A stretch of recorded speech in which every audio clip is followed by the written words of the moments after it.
presentation of School of the Osage High School Sports. I am Craig Allen alongside the 2022 Broadcaster of the Year, Steve Adams, as this is the Old Kinderhook pregame show. It is the regular season finale as the School of the Osage Indians get set to take on the St. Francis Borgia Knights here at School of the Osage Senior Night as well, where Osage honored all 18 seniors on the squad. And Osage has already locked up the 1 seed after their victory over Southern Boone last Friday night up in Ashland, but still a lot to play for. St. Francis Borgia has a chance to be a potential district opponent if everything plays out like it should, Steve. Yeah, they are leading their district, and I think they need the win here tonight to secure first place in their district, get that win, and probably get a bye week for themselves. So we'll see how that plays out, but wouldn't it be something to play the Knights tonight and then have to come back and see them again here down the road? It would be something that, you know, we didn't really expect coming into this season, but we didn't know the district seedings at that time. Probably not something that was on our radar, but yeah, Osage locked up the 1 seed. St. Francis Borgia, the 1 seed in the district, right next to Osage's as far as district playoffs go. We're going to take a quick break. We will come back with the coin toss. Get you ready for kickoff. You're listening to Cool 102.7 Sports. KQUL, Lake Ozark. Hey there, all you thrill seekers and outdoor enthusiasts. We've got a lineup that's sure to rev up your excitement. It's time to putt-putt to the Motor Hut and experience a winning combination like never before. We're talking about the perfect blend of touchdowns on the field and perfectly manicured lawns. And the best part, when you catch the Laker football action, you'll snag the best deals at the Motor Hut's outdoor equipment paradise. Camdenton High School Laker football and the Motor Hut, your ultimate champions this season. Get ready to cheer on and transform your outdoors with us. This is America, where football means football. As the bumps and bruises of football season and life build up on our bodies, wouldn't it be nice to soak away those issues in a brand new Bullfrog Spa from Pacific Pools? Enjoy stepping away from the rigors of life, the aches and pains of the past, and current injuries, arthritis, or stress of the workday. Get yourself into Pacific Pools and order your new Bullfrog Spa today. It only takes 21 days to construct and ship. And listen to the Lakers take the field, all while soaking in your new Bullfrog Spa. Take a break and make your escape to the hidden gem of the lake, Old Kinderhook. Golf the finest course and dine at the best restaurant, the Trophy Room. Happy hour is 3 to 6. Enjoy prime rib Friday and Saturday. They've got a wine list that matches its cuisine and spa for your golf swing. Old Kinderhook invites you to escape today. Come stay and play for a weekend. A proud supporter of your Camdenton Lakers and Osage Indians. Look them up online and Facebook. At Lake Regional Health System, excellence is everywhere, in the care of a nurse and the dedication of a doctor. As our pursuit of excellence continues, we're proud to announce our membership in the Mayo Clinic Care Network. Their specialists and research supporting ours, because excellence lives here. Learn more at lakeregional.com/Mayo. Take the field. Game on. Back to the Osage Indians football pregame and kickoff show on your Indians hometown radio station, Cool 102.7. Back here at School of the Osage High School, it is the Old Kinderhook pregame show live in the Kellysport Marina press box. I am Craig Allen alongside Steve Adams, Wild Wild West, holding the camera down for us tonight, and Nick back in the studio for us. We are live on MoSportsZone.com as well as on YouTube. Search MoSportsZone on there. And underneath the live tab of the MoSportsZone page, you can find the Osage game and other local area games, including Camdenton, Eldon, Versailles, Bolivar, Waynesville, Warrensburg. Hold on, I'm still going, folks. Lots of local area football on there. And then you can find us live on the KQUL Facebook page as well. As the Indians get set to take on the St. Francis Borgia Knights, this regular season finale. This is, of course, a rematch where we went up to Borgia last year, Steve. We were on top of their press box there. And just like last year, rather chilly night, we are finally, can you believe that we started this season in absolutely dreadfully hot weather, and now we are bundled up here, close together, thankfully, where we can share some body heat as as tight quarters up here. But yeah, we are officially into fall, and the weather has changed, and Osage going to have to maybe deal through an injury after last week's game, Steve. Yeah, so a big downside of last week, coming away with the win against Southern Boone, 21-0, is Drake Williams getting hurt, a collarbone injury. And everything we're hearing through the grapevine is that the young man is healing well and expects to be back in 2 weeks after our bye. He's going to take the night off and just let his body recover. So, Osage we're a team talent following him. I don't know that you can replace a Drake Williams, but it'll be interesting to see, alongside Brock Airwood, who gets some carries tonight and who fills Williams' role. What is it, outside linebacker? I think he plays on defense. He is a talented athlete, and glad to see that he'll be on the sideline. Because I think what Drake brings a lot of, not just his athletic ability, but just his energy and his spirit, just his personality. Just a lot of life he brings to our team, and he does a lot to make us better. Of course, Osage coming off a 21-0 win over Southern Boone last week, taking that 21-0 lead into halftime. And then neither team able to put it into the end zone in that second half, Steve. But the Osage defense showed out last week against Southern Boone and really shut that team down, especially in the second half. Multiple 4-down turnovers deep in Osage territory, including one goal line stand where the Indians held strong and didn't give up any points to that talented Southern Boone offense. Yeah, we talked about the importance of Osage finding a way to stop the run. That teams that had success, especially in the last few weeks, just sustaining long drives through the rushing game, eating up clock, keeping our offense off the field, and we needed to find a remedy to that. Southern Boone takes the field there, and they have a talented quarterback who runs the ball well, throws the ball well, and we just do an outstanding job in pass defense, an outstanding job. Our linemen, along with the linebackers there, just finding a way to contain the quarterback and keeping him from impacting the game in their favor. So just really impressed by their defense. Talked to Coach Austin in our teacher's lounge this last week, and he was just super pumped and excited about the effort that his young men brought, and especially, the secondary. Just, this is when you want it to be coming together, right? This time of year, you want your defense, your offense kind of just to fall into place, and they did a great job of that last week. Speaking of the defense, let's take a look at the tail of the tape coming into tonight. If you're watching on MoSportsZone.com, you can see both teams in Class 3 and then District 4 for Osage, District 3 for Borgia.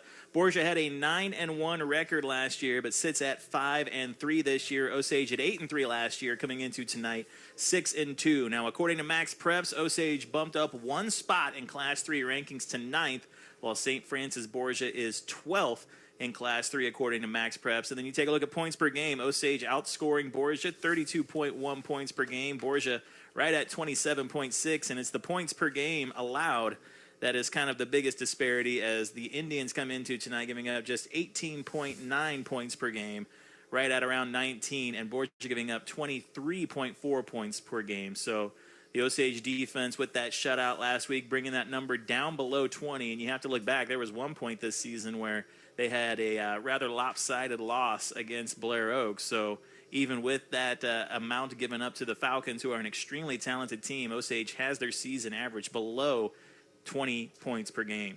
And speaking of shutouts, again, it was a year ago to the day that the Knights shut out the Indians on their home field. We were coming into town looking to pull the upset against a St. Francis Borgia team who was 8-0, I believe, at the time, and just looked like things were going to be really bright for their postseason. Couldn't even crack the scoreboard here, and now we come tonight. They're coming to our place, and they're looking to pull the upset. Osage is projected to win here. What'd you have, 37-19? 39-19. 39-19, 87% chance according to Massey ratings. I don't know what that means to you or anybody else, but certainly the Knights are the underdog, and they're looking to be the spoiler here on our home field. And according to the local dentist rankings, it is a high probability win for School of the Osage tonight. Our next broadcast will come to you live in 2 weeks. There will be no game for School of the Osage next Friday night, as they have locked up the 1 seed in Class 3, District 3, and there are 7 teams in that district, so Osage will not be playing a game next week as the 1 seed, but we'll be right back here at School of the Osage in 2 weeks. And you can find updates on the KQUL Facebook page as well as the School of the Osage Facebook page. You can kind of see through the graphic there on MoSportsZone.com, all 18 seniors coming out and being honorary captains for tonight's coin toss. And It was quite the train of seniors, Steve, in the pregame that were being honored, and there are a lot of seniors on this squad, a lot of seniors getting playing time. This is going to be a very different team that School of the Osage will field next year. But first things first, got to get through tonight, got to get through postseason play, as Osage, I know, has aspirations to make a pretty far trek into postseason play, but they have got a target on their back going into that postseason with the 1 seed. Hey, and tonight must be a very fulfilling and satisfying night for Coach Jolly. Even, I'm talking about before any action on the gridiron, just to see 18 young men who have stuck with your program all the way to the end. I think that's pretty uncommon. You can see a lot of programs where the players don't make it all the way to the finish. And so that's just a compliment to Coach Jolly and his staff and the kind of program that he is running, that these young men would stay all the way through and that their parents would support that, their families would be a big part of it. So congratulations to Osage football and specifically Coach Jolly for creating the kind of environment culture that encourages kids to make it all the way through. And kudos to Steve for making it, this is our 3rd season together doing high school football, as we will head into our 4th season together doing high school basketball. And I could ask for a better partner, but I do get to do it with you. Nothing more fun for me than to be with the 2022 Missouri Broadcaster of the Year, Steve Adams. Yeah, I'm not sure. Thank you. I think that's a compliment, right? It's mixed. And great food brought up to us earlier by the tailgate crew. Want to thank them, as they have been very accommodating all season. I know they bring up food for everyone up here in the press box, and it is thoroughly enjoyed, and they do a great job with it. Looking forward to what they have going on in postseason play as well. And a lot of those on the tailgate crew have seniors on this squad, Steve. So next year might be slim pickings. Well, maybe we host the... You take a look at my figure. I don't need to be hosting any kind of tailgate with any kind of food. Maybe I'll go on a diet next year. Maybe that is the official Cool 102.7 salad bar at every game, Steve. Hey, the good news is, Osage will be receiving the kickoff here to start the game. Do you think that's good news? I think we talked about Osage's defense. I wouldn't mind seeing them out on the field. No, I'm not saying, I'm just... you just mean it's good news the game's getting ready to get started. And we paid attention, or at least one of us did, to the coin toss to know what was happening. Was it Wes? Was he the one that paid attention? Oh, Wes is always paying attention. He's the big eye in the sky. That's what we call him. Wild Wes. Wild West. Big eye in the sky. The big eye in the sky. Got that camera working just the way he wants to tonight. Nothing wrong with it here, folks.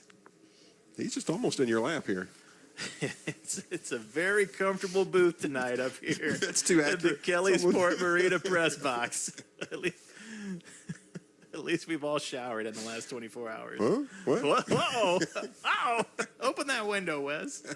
All right, Borgia set to kick it away, and it is up and away, and it's going to be near the sidelines, but it's going to be fielded by Dubs. Now, he was on his knee and got up, didn't make any kind of advance, and he is down just ahead of the 20-yard line. It'll be 1st and 10 for the Indians at the 23. So a little bit confusing there, Steve, as it looked like he kind of fielded it with a knee down on the ground, but he kind of bobbled it, and then he was back up on his feet by the time that he grabbed it fully. Tried to take off, but Borgia was there for the coverage. Yeah, just a yard or two right from the sideline. That ball might have gone out of bounds if he'd let it, but, you just got to be careful about letting the ball do its thing on kickoffs like that. 2 running backs set. No Drake Williams tonight. Maverick takes the snap, hands this one off to Arrowwood. Cuts back in on the inside, keeps his legs moving. Gets into that second level and picks up 9, just short of the first down. Hey, no surprise that we'd give the ball to Brock Arrowwood right off the bat in the absence of Drake Williams. Good run there to start the drive out. Makes it 2nd down and 1 for the Indians. Just underway here in the first quarter. 2 running backs. Hands this one off once again. Arrowwood dancing behind the line of scrimmage, looking for a hole, trying to get near that first down marker. He's going to be real close. I think he got it. I think they'll give it to him here. If not, it's going to be 3rd down and mere inches, Steve. Haven't moved the chains just yet. We're placing the ball, and third now down it's it going to be is. 3rd down and mere inches. It looked like the initial spot on the far side there, referee was a little more giving with that spot than what the official spot was there. So 3rd down and short for School of the Osage here on the first drive of the night. Borgia looking to make a big stop here. Maverick takes the snap, hands this one off to Arrowwood. Good push up front, past the first down marker, brought down after a gain of about 5. 1st and 10 for the Osage Indians, a Pacific Pools first down, and they'll take it down to the 37-yard line. That's a Steve mistake. I'm not going to make that. I love how you did that. I love how you made a mistake and then deflected to me. That's a gift, my friend. It doesn't work as well at home. My wife does that all the time. Oh! 3 wide receivers out left. Maverick looking to throw over there quickly and does so to Wall. Makes the catch, and he gets past the first down marker. Stopped just shy. No, they're going to say right at the 50-yard line. So another Pacific Pools first down, and this time to Ethan Wall. And Ethan Wall didn't get a chance to make a graphic for it this week and get it posted. Sincerely apologize, but Ethan Wall was our Mills & Sons Insurance player of the game last week against Southern Boone. A big game from Wall, and he comes out with the first catch on this first drive tonight. Gain of 13. Now this handoff goes right side. I believe that's Christian Herring finding the hole, and he keeps the legs moving right into the second level. Brought down after a gain of about 4, it looks like. Ball at the 46-yard line of the Knights. And Herring's had a really good JV season, Steve. You said that you've got a chance to come up here and watch a couple of those quarters, and Herring has been dominant in what you've seen there. He is a fast young man. He breaks out into the open, and you're going to have a hard time catching up to him. Love seeing him get a touch on the ball. 2 wide receivers outright from Maverick, 2 running backs set. Osage into Borgia territory. Maverick rolling out to the right, has Schreiman near the first down marker, and he catches it. I'm going to make it 3rd down and short as he goes out of bounds there. Spotting the ball at the 41-yard line. So 3rd down and 1 coming up here for School of the Osage at the 41-yard line. Second 3rd down opportunity here on this drive. That's like 6 down. Put your shoes back Easy on, multiplication. Handoff goes to Arrowwood. Flag out before the play. Might be a false start on the offense here, and it is. So that'll run them back 5 yards. And we saw last week mistakes for School of the Osage kind of loom large there in the first half, put them in some tough predicaments. And here, 3rd and 1 goes to 3rd and 6 real quick on this drive. Yeah, and those are just there's no penalty that you get real excited about, but that's a hard one. It's about concentration and discipline here. We'll see what they do here. Coming up on 9 minutes to go in the first. Trusty takes the snap, hands it off to Arrowwood. He's hitting the backfield. Here's another flag now. And that was at the point of contact, so we'll see what this call is here. Arrowwood stutter step, tried to move to the right, and then the flag came out right where he got hit. What's your prediction here? Face mask? I was thinking face mask.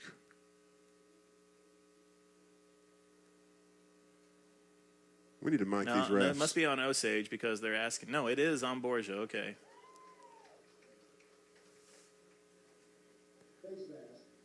There we go. Looks like just the 5-yard variant. They come in 2 sizes, Steve. The face mask penalties. Do they? How do you just at large, extra large? How do you? Yeah, there's a 5-yard version and a 15-yard version. That's a 5. Maverick goes under center here on 3rd and 1. Takes the snap, and he's just going to move the pile forward himself, and he's still going. He's back behind his blockers, keeping the legs churning, not being taken down, and that's a Pacific Pools first down for Trusty there, as he's showing his strength against this St. Francis Borgia defense. So another Pacific Pools first down, 3rd of this drive so far, and it's going to be 1st and 10 at the 36-yard line. And that is a part of his game that I've really enjoyed watching this year that we just haven't seen in the past. Yeah. Letting that young man run the ball, make some things happen. And, that's a play that we haven't seen really all season from Maverick, just that quarterback sneak, and they bring it out here, showing something that hasn't been on tape. Now Maverick, play action, looking to throw. Gets it out in the flat. Ethan Wall has it, makes the catch, past the first down marker, knocked out of bounds. But I think that's right at the marker. It's going to be real close. And it is another Pacific Pools first down. Ball at the 26-yard line of the Knights. Good play call there. Play action ran really well. Drew the defense up and just found Wall with some space on the sideline. And then he went to work getting into that second level for a first down. Now 1st and 10 for the Indians. Maverick hands this one off. Christian Herring goes right side, cuts back in, tripped up at the line of scrimmage, falls forward, picks up about 4.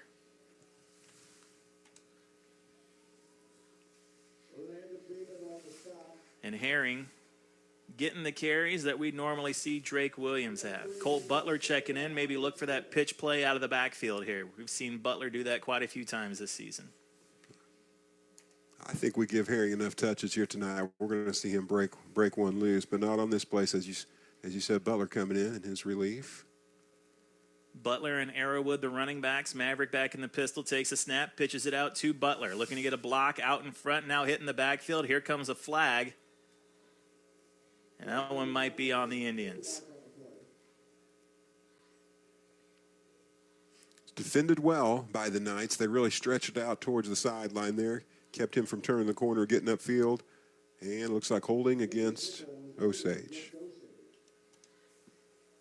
So that penalty will push him back. And again, another mistake for this Indian offense on their first drive of the night. 7:35 left to go here in the first quarter. Tied up at 0. Osage looking to bounce back from this penalty now. It's going to be second down and long. Ball 33 there, it looks like. Got pushed back to the 33-yard line. Second down and 17 coming up. And Butler, you kind of saw the speed of this St. Francis Borgia defense right there. Just really could not get out to the edge. 2 wide receivers out right for Maverick. Takes a snap, looks to throw. Fires one out to Schreiman, and he makes the catch. And Trusty put that one out there, Steve, before Schreiman ever even made his cut. And Schreiman turned, and the ball was already near his hands. Great little run, great little catch there. And it makes it third down and manageable. What if Brad said that? Third down and manageable for the Indians coming up. Osage eating up some clock here. 10 plays, getting ready to run their 11th play on this drive. Yeah, 7:16 left to go as Schreiman went out of bounds. Takes the snap, hands it off left side. Herring slips one tackle, now gets to the edge around the corner, brought down inside the 10. But great run from Christian Herring, and that is a Pacific Pools first down for the Indians. On third down and 8, Herring picks up 14 and puts him inside the red zone.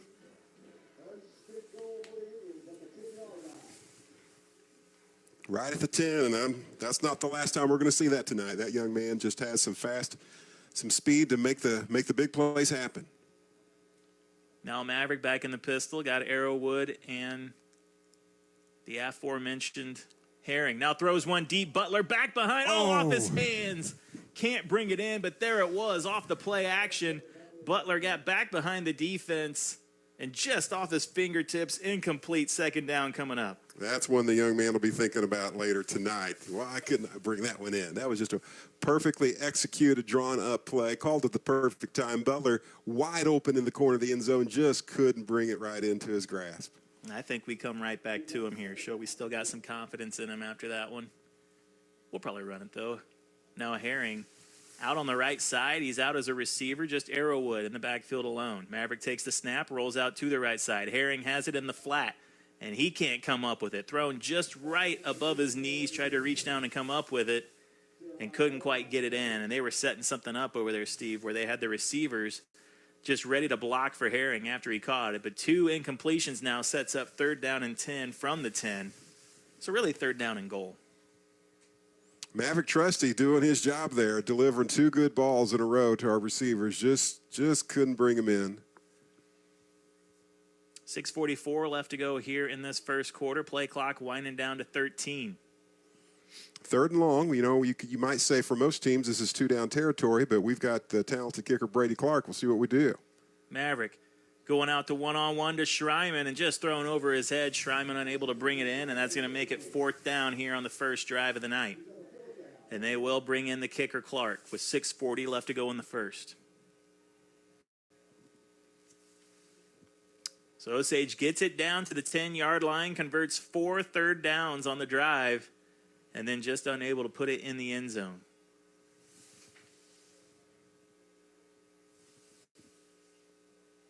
A little rest on the foot of Brady Clark to get the Indians on the board here with the first drive of the night. Going to be a 27-yard field goal attempt.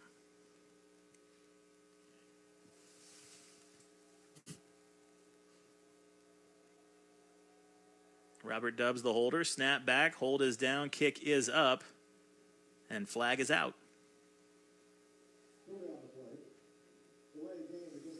So a delay of game will push it back 5 yards further.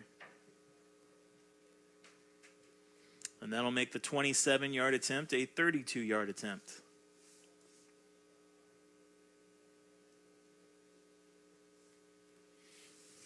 And another penalty for the Indians on this drive. I believe that's what, their third or fourth? Yeah, third. Third penalty I have here. One against the Knights. And you hope that penalty doesn't come back to haunt him here because he made that kick initially. 32-yarder for Clark. Snap is back. Hold is down. Kick is up. And it's good. So Osage gets on the board first. 6:35 left to go here in the first quarter of play. Osage out in front. 3-0. We'll take a break. Come back with a kickoff after this. You're listening to Cool 102.7 Sports. Where there's smoke, there's barbecue. Hi, I'm Greg Dierberg. You heard that right. No liquid smoke flavor at Dierberg's. It's all smoked fresh with apple and cherry wood at each one of our stores. From brisket and wings to my personal favorite, smoked salmon. If you can smoke it, Bob's Barbecue has it. It's time to rethink your BBQ and try something truly extraordinary. Stop by and see what's smoking today. It's fresh, it's friendly, and for slow smoke barbecue, it's Dierberg's. This is Osage Indians Football. Here's the call of the game on your Indians' hometown radio station, Cool 102.7. Back here at school, the Osage High School first drive of the night, and the Indians get a Brady Clark field goal to make it 3-0. Steve, what's the drive summary look like for the Indians? Hey, 14 plays for 67 yards, 7 runs for 40 yards, 7 passes for 37 yards. They had some penalty, factors that took some of those numbers away, but very a balanced attack by the Indians there to consume a good part of that first quarter here on our first drive of the night. I'd like to see more of that as we go throughout this contest. And the Indians did on that first drive what they could not do last season against St. Francis Borgia. They put points on the board. You would like to have seen a 7 spot, but Clark gets the field goal to go to give the Indians a 3-0 lead, and he kicks this one away, fielded at the 3-yard line. And now moving to the outside, near out of bounds, knocked out of bounds right near the 25, and that is where St. Francis Borgia will take over for the first time tonight.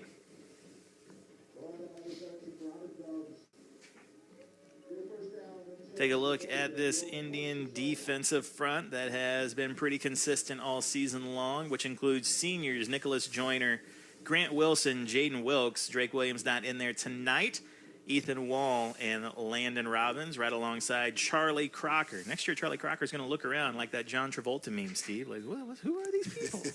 What am I doing out here? 1st and 10 for the night. 6:29 left to go here in the first. And this handoff will go on the left side.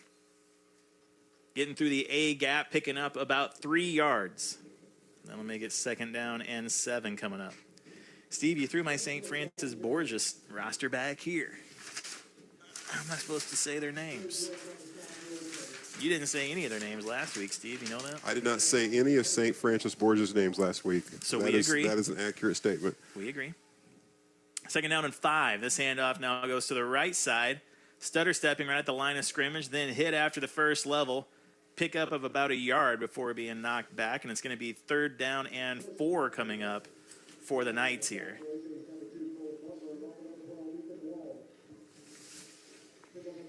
First big opportunity for the Osage defense to get a stop here. Love to see a 3-and-out on their first outing here.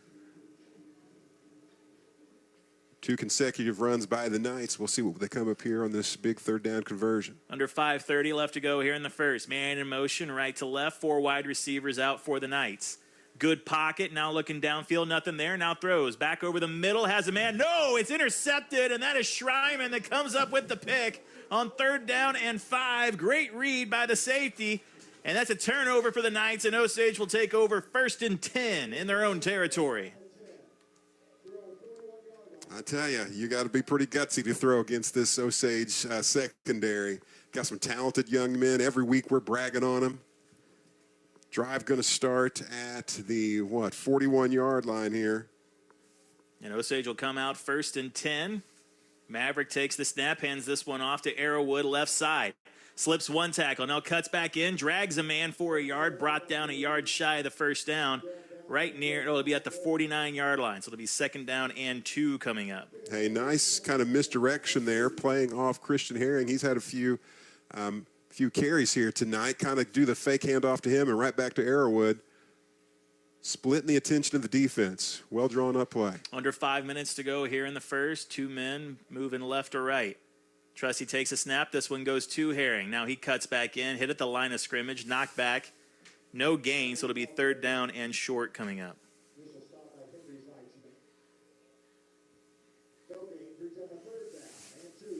Third and 2 for the Indians, right at midfield. 4:27 left to go here in the first quarter.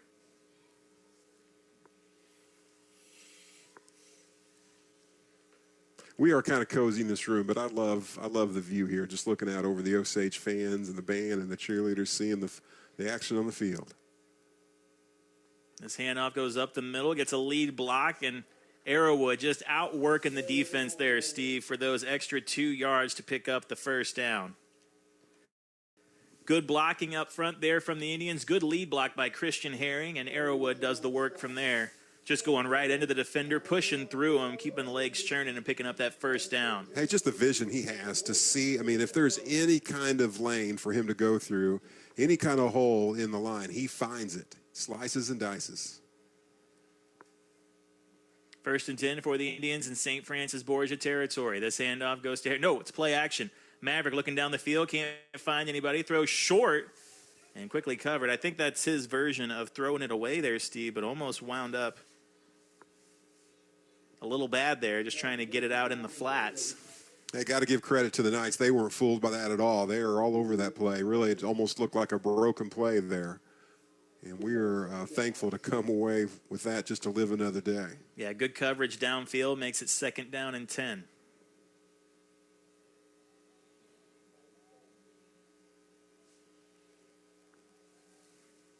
Two wide receivers outright. Takes a snap, hands this one off to Arrowwood, and he gets wide, gets a good block downfield. Now going to get near the 1st down marker, leaves his feet and knocked out near the sticks, but it's going to be 3rd down and short. But a good run there from Arrowwood. Ball spotted, looks like right here at the 39-yard line. It'll be about 3rd down and 2 with 3:29 left to go here in the first quarter. Osage out in front, 3-0. Getting a 32-yard Brady Clark field goal on that first drive. Likely 2-down territory here for 2 yards. This handoff goes left side, and Arrowwood hit right at the line of scrimmage, then regains, moves forward, picks up about a yard, and we're going to have 4th down and 1 coming up for the Indians on their 2nd drive of the night.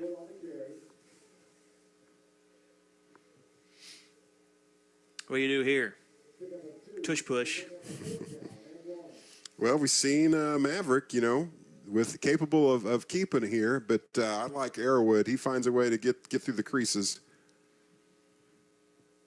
This Borgia defense trying to not break here, come up with a big stop on 4th down. Crowd on the line of scrimmage. Maverick takes the snap. Now he's going to keep it himself, trying to get to the outside, and well read by the St. Francis Borgia defense. Tried to run that play action and then get Maverick out on the bootleg. It's not going to be enough, and it's going to be a turnover on downs. St. Francis Borgia will take over. It seems like when we review games, we don't talk a lot about turnover on downs, but I think that's a kind of turnover you have to work the hardest for. So credit to the Pirates here. They've kind of had a bend but don't break philosophy here. I will credit the Pirates, but let's give some credit to the Knights as well. Yeah, Knights and Pirates, they're all related, aren't they? Right? They're all medieval stuff, yeah. I remember Jack Sparrow is my favorite knight. Nice catch. Thanks for catching that. That's what we do. I'm sure. 2022 broadcaster of the year. 4 wide receivers out for the Knights here. 2:46 left to go. Man in motion. And now they hand this one off up the middle. Good hard run there and gets into the linebackers. Drags a defender, picks up about 8 or 9 on that first play. So they spread them out, Steve. And then they just run a little draw right up the middle, find all kinds of space on 1st down, and they pick up 9 yards to make it 2nd down and 1.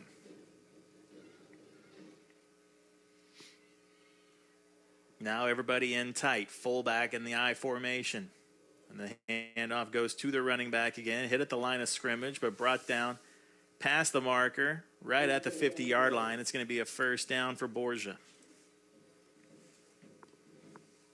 defense that first series doing a good job of holding the run, limiting the run on first and second down, forcing the Knights into, what they thought was a passing situation. We get the turnover here. So I think a key point of success for St. Francis is success on these early downs running the ball. Man in motion is Borgia. But the handoff goes up the middle. That's Aiden Crooks. And he picks up about 3 before being brought down. So Crooks, been the running back here so far tonight. You read the newspaper while you're calling this game? What are you doing? Yeah, I just love this Marmaduke comic. This dog's so crazy. Look at him, Steve. He's sleeping on the bed. They're mad at him. Takes the snap, hands this one off to Crooks once again, and a good hard run. Gets past the first down marker, drags a few Indians. And that's a big first down into Osage territory for the first time tonight for this Borgia defense, or offense. Against this Osage defense. And, Steve, we saw them. They went to the air one time on the last drive through the interception, and now they are keeping it grounded here on drive number 2. 2 wide receivers out right. They give it to Crooks. He's hit at the line of scrimmage, bowls a man over, and then drags another 2 defenders for 5 yards. So hard running from Crooks. And the initial contact, he has fought through that a few times now. You'd like to see that initial hit be the tackle. Under 30 seconds to go here in this first quarter of play as time winds down. 2nd down and 5 for the Knights here as they drive into Osage territory just outside the red zone. A quarter that Osage has held the ball most of this quarter, but here the Knights are threatening to score close to the red zone here as the quarter winds down. They could steal the momentum early. That's a false start, yeah. Instead, they let the play run out. Quarterback looking to throw it, and he does get it out to the sideline. That catch is made over there. And that the flag came out. It was a legal motion. It was a false start, but they let the play run. Very odd. You don't see that too often. As the running back was moving, he didn't even get the ball, Steve, but the running back was moving towards the quarterback before the ball was ever snapped. So that penalty is going to be on Borgia, and that'll push him back. Wild West getting in so we can read the referee's lips. You love to see it. Taking away a nice gain by the Knights. Stay with them, Wes. Don't let him get away. There you see that false start call. Moves him back 5 yards. 2 seconds left on the clock here in the first quarter of play. Referee will wind the clock.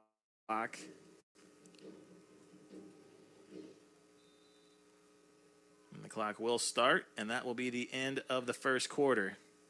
So a little bit of confusion on the time left there, but the referees and I have it figured out, and that's the end of the first. Osage will take a 3-0 lead into the second quarter, but St. Francis Borgia is driving. We'll take a break. Come back with the second after this. You're listening to Cool 102.7 Sports. When you're looking for a new furnace or air conditioner, price is important, but warranty, reliability, and efficiency are big factors too. At DeGraff & Reed Heating and Cooling, you'll receive very competitive pricing on the industry-leading AirEase products. Every AirEase product is built on 80 years of experience, testing, and research. Servicing the Lake and Jefferson City areas for nearly 15 years, DeGraff & Reed Heating and Cooling for reliable products offered by reliable people. Call DeGraff & Reed Heating and Cooling. Let's get back to the action of Osage Indians football. Here's the call of the game on your Indians hometown radio station, Cool 102.7. Back here at School of the Osage High School regular season finale as the Indians take on the St. Francis Borgia Knights. 1 quarter in the books, and after 12 minutes, Osage up 3-0, but Borgia is driving with this second drive of the night for them so far. Yeah, Osage gets the big turnover on their first drive. Really, they were in position to get the 3 and out and then get the interception. Well, the Knights were going for it there on 3rd down, and now the Knights are marching down the field here, running the ball. 3 wide receivers out right, now moves a man in motion to the left. Takes a snap, comes back in, sets up the screen out on the outside. Splits 1 tackle, spins off another, has 1 man to beat. Now gets to the outside and knocked out of bounds just shy of the end zone. So that that wide receiver screen set up over there and then running about 45 yards to gain about 10 yards there. Or excuse me, to gain about 18 yards. A big-time run now puts them first and goal from the 5. And if you're going to have success against our pass defense, that's when you got to throw the ball at a time when we're not necessarily knowing it's going to happen. And Crooks into the end zone. St. Francis Borgia on the board.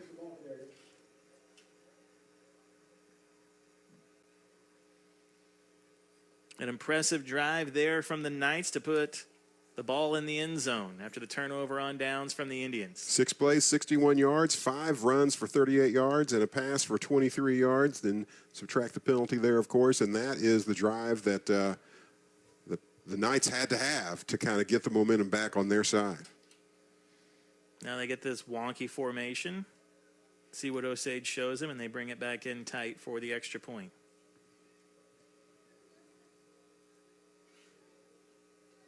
Snap back. Hold is not down. It is mishandled. And now trying to grab it and make something happen. Spinning around in the backfield, back near the 35-yard line. And he just throws it away. So the extra point is no good.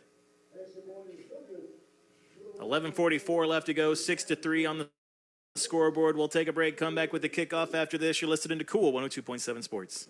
When it comes to your safety, hire the best. Elite Security Services delivers professional, highly trained security for your business, condominium, home, or event. Backed by years of law enforcement and military experience, their team offers unmatched protection you can trust. Elite sets the standard for excellence in private security. Call 573-280-8018 today to discuss your security needs. That's 573-280-8018. Elite Security Services. Protection, precision, peace of mind. This is Osage Indians Football. Here's the call of the game on your Indians' hometown radio station, Cool 102.7. 5-yard touchdown run from Crooks puts the Borgia Knights on the board. Extra point, no good. Score sits at 6-3. Do you have a drive summary for him, or do you just keep it for Osage? I don't mean to put you on the spot. I got it. It was 6 plays, 61 yards, 5 of those runs. Only the one pass there that wasn't penalized for 23 yards. They had the 38 yards on the ground. So following the recipe that you have to be successful against this Osage defense. Find a way to run the ball. Pass, we're not expecting it, and you might find a little success. 11:44 left to go here in the second quarter. Kick is away. And over Schreiman's head, bounces in the end zone out of bounds. It'll be a touchback for the Indians, and they'll take over 1st and 10 at the 20-yard line. Our next broadcast will come to you live in 2 weeks, opponent pending, but it'll be right here at School of the Osage. Osage, the 1 seed in Class 3 District 4, and there are only 7 teams in that district, so Osage will get a bye in the first round, and they will play the winner of insert name here and insert name here. I shouldn't have wrote that down like that. That's embarrassing. 1st and 10 for the Indians on this drive. Herring and Arrowwood in the backfield. And this handoff goes to Arrowwood, runs into his blocker, tries to push the pile forward. Instead, it's pushed back, gain of about 1.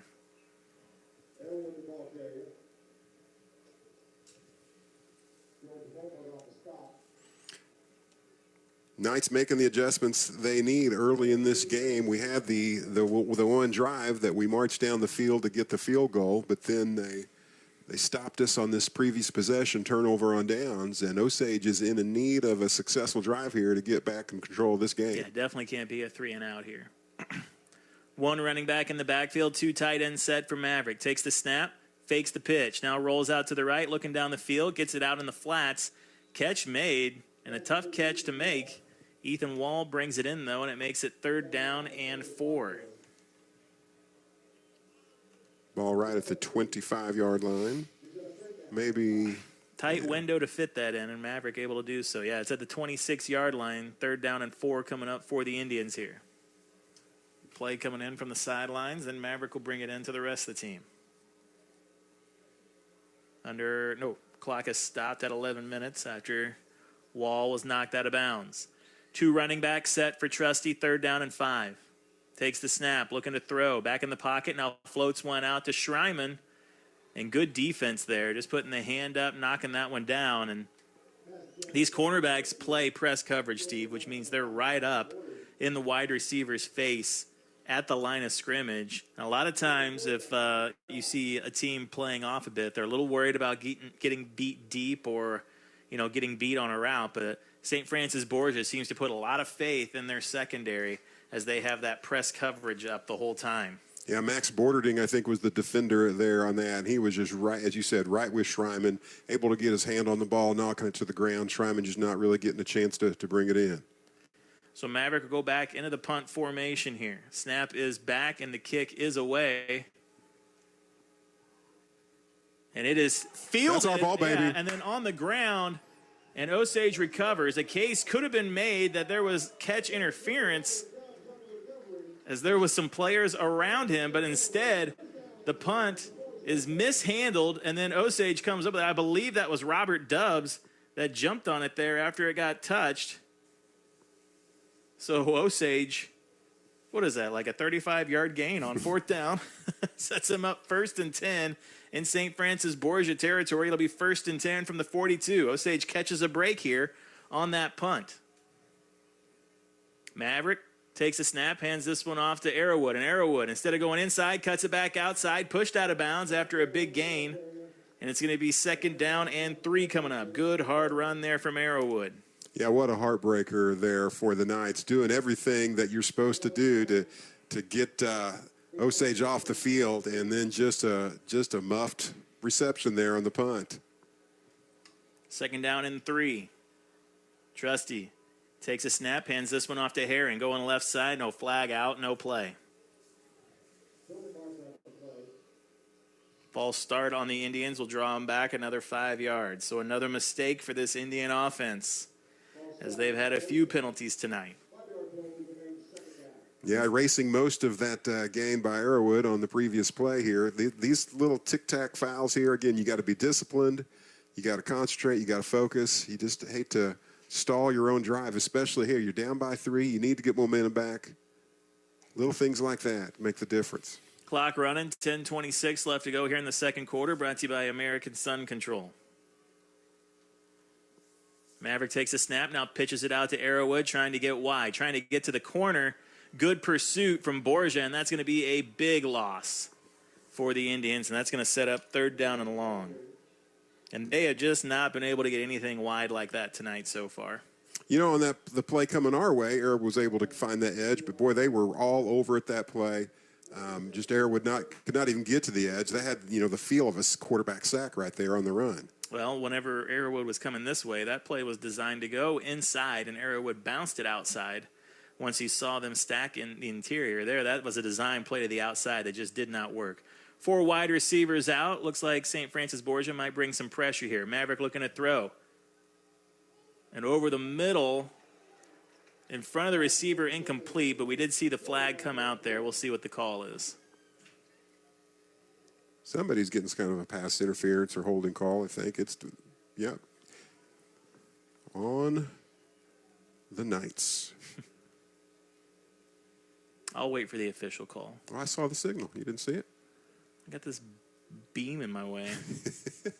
I got Wes's elbow in my face. I can't see anything over here. Well, they're marching it, all the way to... The pass interference on the defense. There's the call officially. I'll make it myself. And that's going to be good enough for a 1st down. That's what you get, Steve, for assuming. You know what happens whenever you assume, Steve? I didn't assume anything. You make an educated guess about something, and sometimes you're wrong. 9:32 left to go here in the 2nd quarter, brought to you by American Sun Control. So Osage recovers the mishandled punt and now picks up a big pass interference call on 3rd down to make it 1st down and 10 at the 31-yard line. Maverick takes a snap, hands this one off to Herring, and he is hitting the backfield trying to cut back in, and that's going to be a loss of a yard there. And there you said it yourself, Steve. This Borgia defense has made the necessary changes to slow down this Osage offense, as the Indians were kind of getting what they wanted on the first drive of the night. And aside from a couple breaks here on this drive, haven't been great their last 2 drives. 2nd and 11 coming up now. 9:02 left to go here in the 2nd. Play action.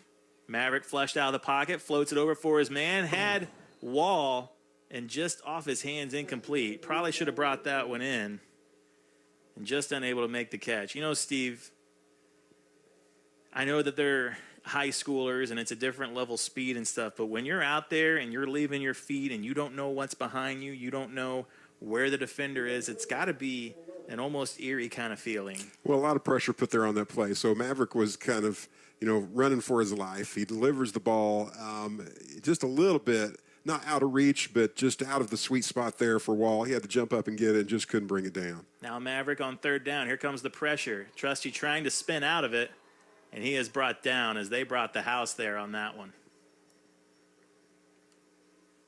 So a quarterback sack pushes them back to the 44-yard line. And you might just kick this one away here. Yeah, again, we're kind of in the place where we're predictable there, right? We're needing the pass there to convert the first down, and they are bringing the heat, bringing the blitz there, and Trusty didn't have any kind of a chance to even look at an open target. Yeah, good pressure there from the Knights. Snap goes back. Maverick will get this one away off the end of his foot. Going to bounce near the sidelines and go out of bounds inside the 10. Great kick from Trusty. And that'll make it a long field for St. Francis Borgia. They'll take over with 8:09 left to go here on the clock. Score is 6-3. The Knights out in front of the Indians.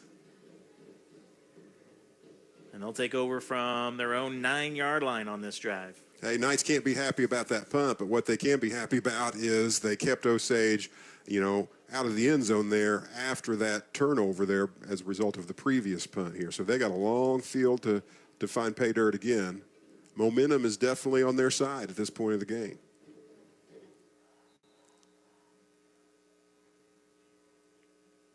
First and 10, Knights get their play in. Maybe changing it up here at the line of scrimmage. Under center. Haven't seen that a lot from him here tonight so far. Handoff goes to Crooks in the backfield. He is hit at the line of scrimmage and pushed back. Looks like maybe a loss of a yard there.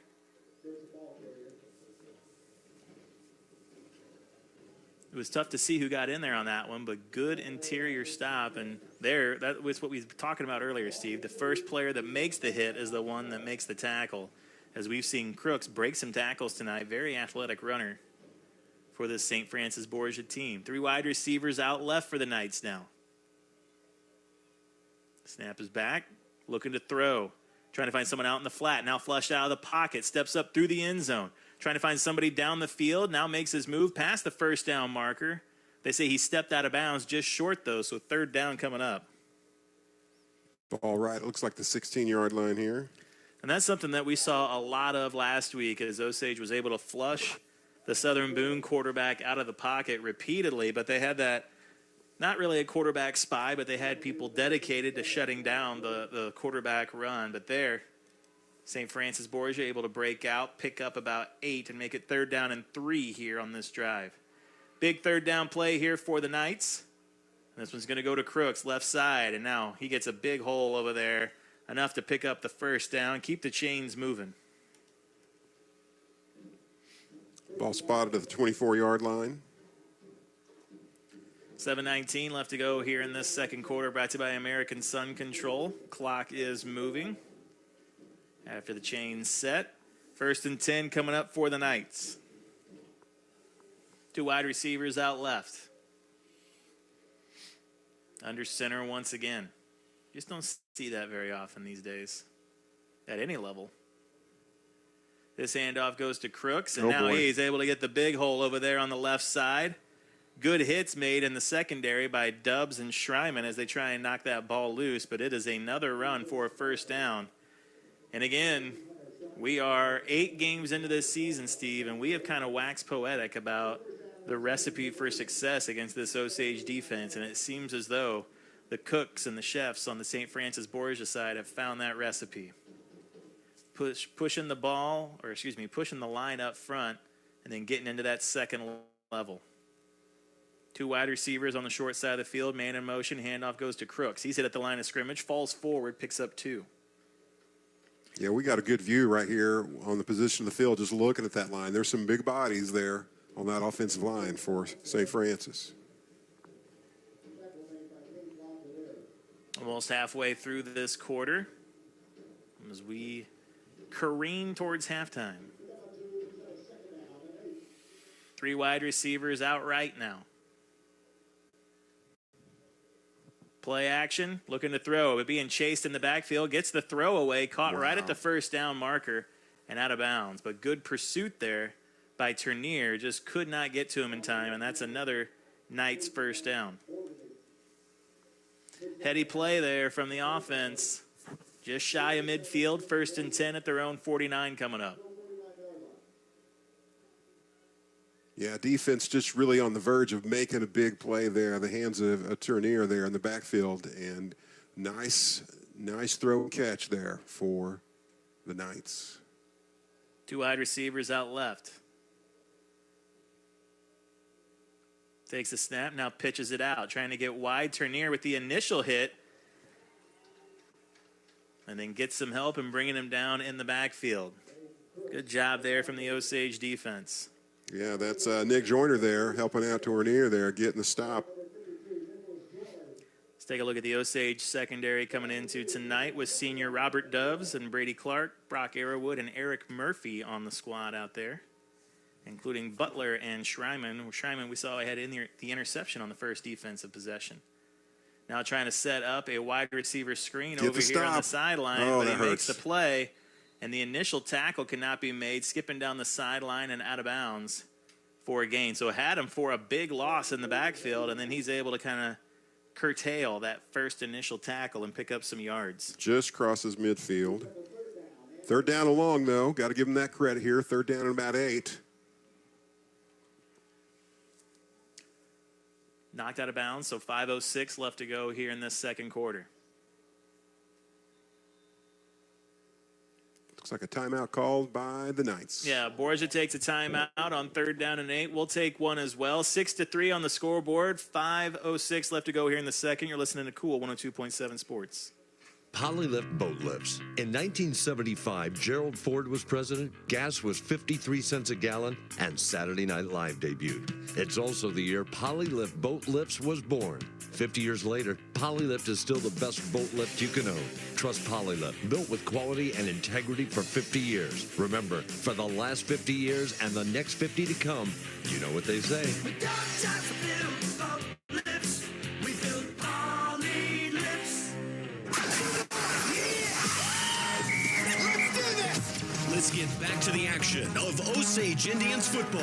Here's the call of the game on your Indians' hometown radio station, Cool 102.7. 5:06 left to go here in the second quarter. Brought to you by American Sun Control. 3rd down and 8 coming up for this defense as Borgia looks to continue this drive. 4 wide receivers out in formation here as everyone gets set.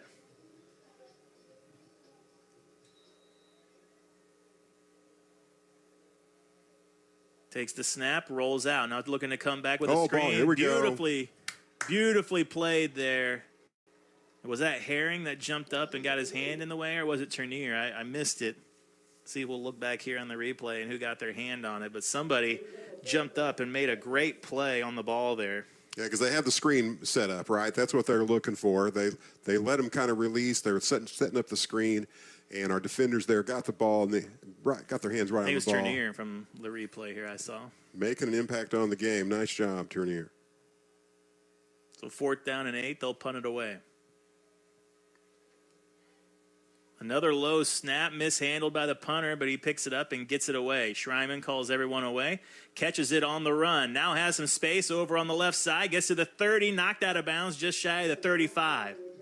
So Schreiman fields it around the 5 and brings it back, and they're going to mark him at about the 33. 1st down for the Indians coming up with 4:53 left to go here in the second quarter, brought to you by American Sun Control. I've said it several times this season, that young man just has no fear. That punt was coming in low and fast, hot and heavy, and he just catches it on the fly, and up the field he goes. Do you have any fears, Steve? Oh, so many fears. Clowns? Many of them are relevant right here in this room, in this space. That's fair. 4 wide receivers out for Maverick. Man in motion, and he's going to get the handoff. That's Butler going right to left. Stops on a dime, tries to cut back in, picks up about 2 yards before he's brought down. Nice cutback. Yeah, I thought he was going to pay for that cutback, but he uses it to make a little something out of that play. Depth perception messed with us here, Steve. Normally that's something that happens to us in basketball. So, got to play. Go ahead. I thought you were going to say an old age, so I'm thankful you changed that to basketball. No, you got your readers on. You're fine, Steve. We got an injured player on the field. And we are always a tough situation here, whether to take the time to run an ad and take a break or keep it here, because you never know what is happening with the player down on the field. Hopefully it's nothing too bad. Lake Regional injury timeout here. He's coming up. And he is helped up. Walking on his own. Walked off under his own power. More than I can say after a trip to Taco Bell, Steve. Ooh. I can't walk under my own power at that point. I haven't been to Taco Bell in a long time. Let's go tonight. That was a nice plug. No, there's food at home, Greg. Steve, run for the border. No, seriously, run for the border. You're in that NBA gambling scam thing. You need to get out of here, Steve. What? On the air, you're going to tell sorry, everybody? Don't listen.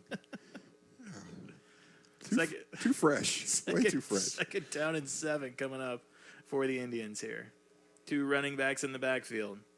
Maverick takes a snap, hands this one off to Herring. He looks to get to the outside, now has some space over there. One guy to beat, runs right into him, picks up the first down, drags him for an extra yard, and he's brought down right at the 50. I love that. He had maybe a chance, an opportunity to run outside by him, but he was like, just put his head down, took him right to the ground. Gain of 14 on that play. Like what we've seen so far tonight from Herring, stepping in as Drake Williams is out of the game tonight after his injury last week at Southern Boone. Clock running, 4 minutes left to go here in the second.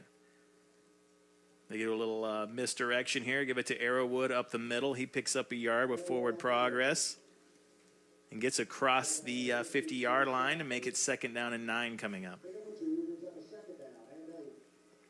These early stops for the Knights are just so big, putting us in a position where we have to throw the ball. So we need a decent gain here on this 2nd down opportunity. They gave him 2, so it's 2nd and 8. 3:30 left to go here in the quarter now. Maverick takes the snap. Play action, looking to get out in the flat. Floats it over to Arrowwood and tried to get it over the defender's hands, and it just goes off of Arrowwood's fingertips. Well-designed play, but again, this secondary, and especially these cornerbacks for the Knights, have done a great job in coverage so far here tonight, not giving really much room at all. Maverick has had to really thread the needle with some of these passes. Hey, it was a well-thrown ball. I feel like that's about the 3rd ball we've seen tonight that maybe we could have, should have brought in. Puts us in a position 3rd and long, 3rd and about 8 here.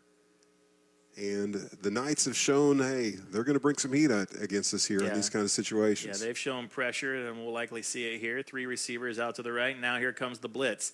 Gets the screen back the other way. If he can get some blocks downfield, instead he's brought down just after a few yards to make it 4th down and short.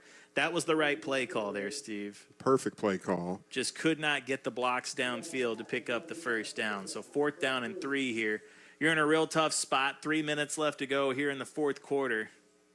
That was a really impressive open field tackle there to break down that screen. Yeah, the Knights' defense has really clamped down since the first drive of the night where they gave up that 3 points to the Indians. Really clamped down since Osage got to the 10-yard line on the first drive of the night. Now Maverick brings it in for 4th down and 3. They were back in punt formation. Oh, come on. Oh, we got him moving, but we didn't come across, it doesn't look like. Trying to draw him across with a hard count. The flag back here in the backfield. Oh, I didn't see the flag. There we go. I don't know if it's a delay of game or if Coach Jolly got a timeout in right before the delay of game. Yeah, they're going to go ahead and give him the timeout. So 4th down and 3 coming up for the Indians here. And that's a good hard count from Maverick. And you saw it right here. Wild Wild West had a great shot of it as they did initially jump, but did not come across the line of scrimmage. And then Coach Jolly takes the timeout, brought to you by First Bank of the Lake right before the play clock hits 0. So 4th down and 3 coming up here. What would you do at this point of the field, Steve? Well, first of all, I just want to say I really like that play call there. We start out in punt formation here. Let's get them thinking and second guessing by going in, changing that out here. Let's go to a normal play formation. They're all just trying to make adjustments to that, then go to the hard count, and just about worked. Just kept themselves from going across that line here. Let's see. So 4th down and short here. They've shown themselves to be it's a tough call here. I hate to give them the short field. They're going to get the ball coming out of halftime. Yeah, it's a big play. Looks like we're going to punt it away, though. Yeah, I say punt it away and let our defense shine here in this situation. We got a whole nother half to play. We don't want to give it away now. Maverick back to kick it. Snap is back. And he gets this one away. And it lands. And I think it might have been touched again. There's a fight for the football, and Borgia has it. But, yeah, Maverick kicked it. It bounced backwards, and it was touched by an up man, a blocker. But he quickly recovered it and make it 1st and 10 for the Knights. And we'll see how aggressive this St. Francis Borgia team wants to be. With 2:17 left to go here in the half, and then they're going to get the ball back to start the third quarter. Yeah, in a position where, I don't know, unless they just break out some big run plays, they're going to have to go through the air to cover this amount of field. And, again, I have a lot of confidence in our secondary here. So we'll see what we can make happen. 1st and 10, empty backfield, 5 wide receiver set for the Knights. Looking to throw. Good coverage downfield. Now gets it out in the flats. And finding some blocks downfield. Knocked down just past the first down marker. Pickup of 11. Clock stops until the chains get set. 2:07 left to go here in the quarter. So making the quarterback go through his progressions. Didn't find anything downfield. Finds something underneath. And then the run after the catch picks up the extra yardage. Under 2 minutes to go now here.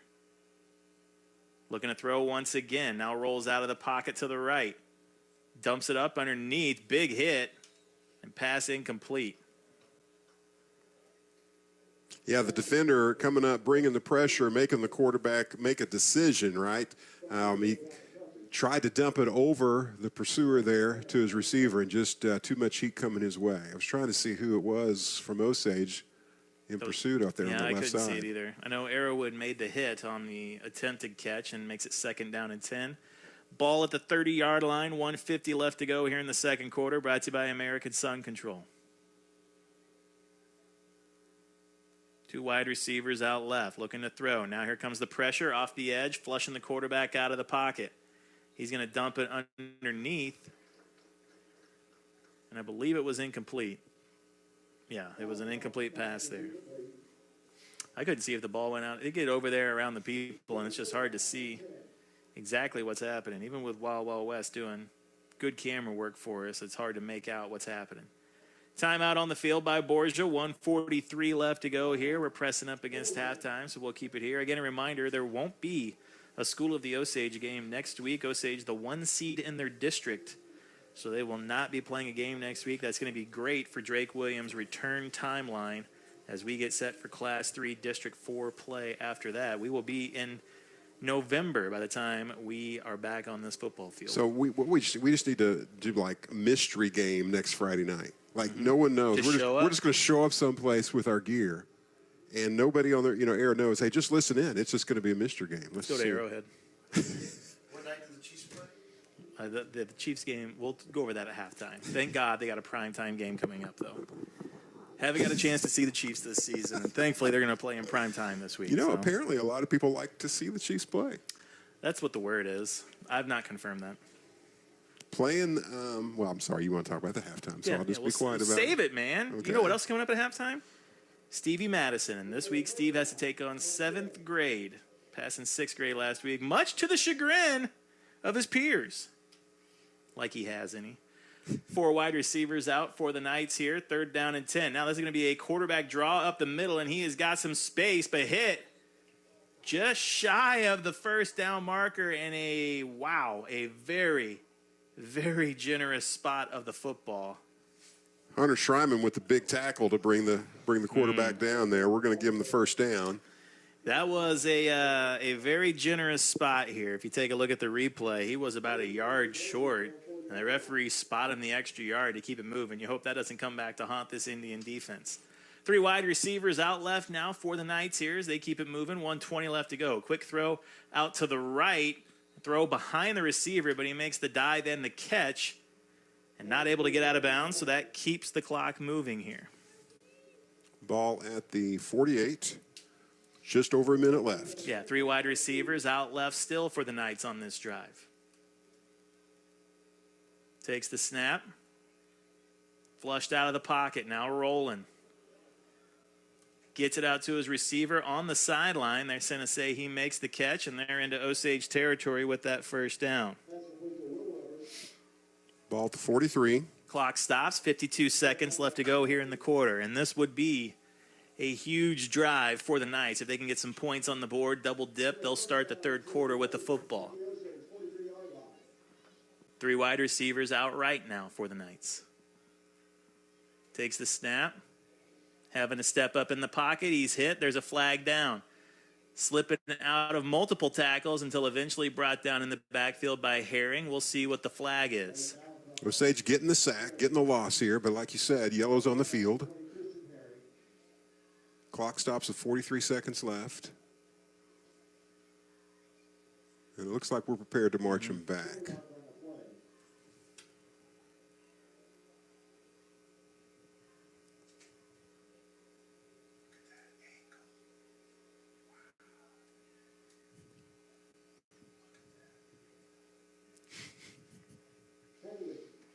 A great look. I didn't even know he had a mustache until we got that great camera look. It's holding on the Knights, so that pushes them back into their own territory once again. Clock will start. 4 wide receivers out, 40 seconds left to go. First down and 20. Here comes some pressure off the edge from Ethan Wall. Quarterback gets rid of it, trying to set something up for like a screen type play. Incomplete. That'll stop the clock. 35 seconds left to go here in the quarter. 6-3 on the scoreboard. St. Francis Borgia out in front, looking to add to that lead just before halftime here.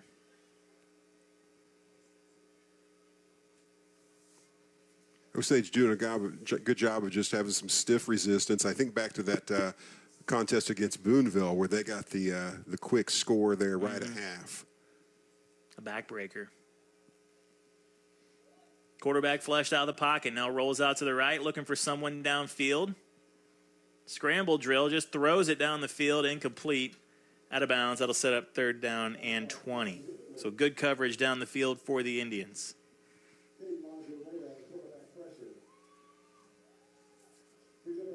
Longelier getting some love there on the loudspeaker from Dr. Yoder.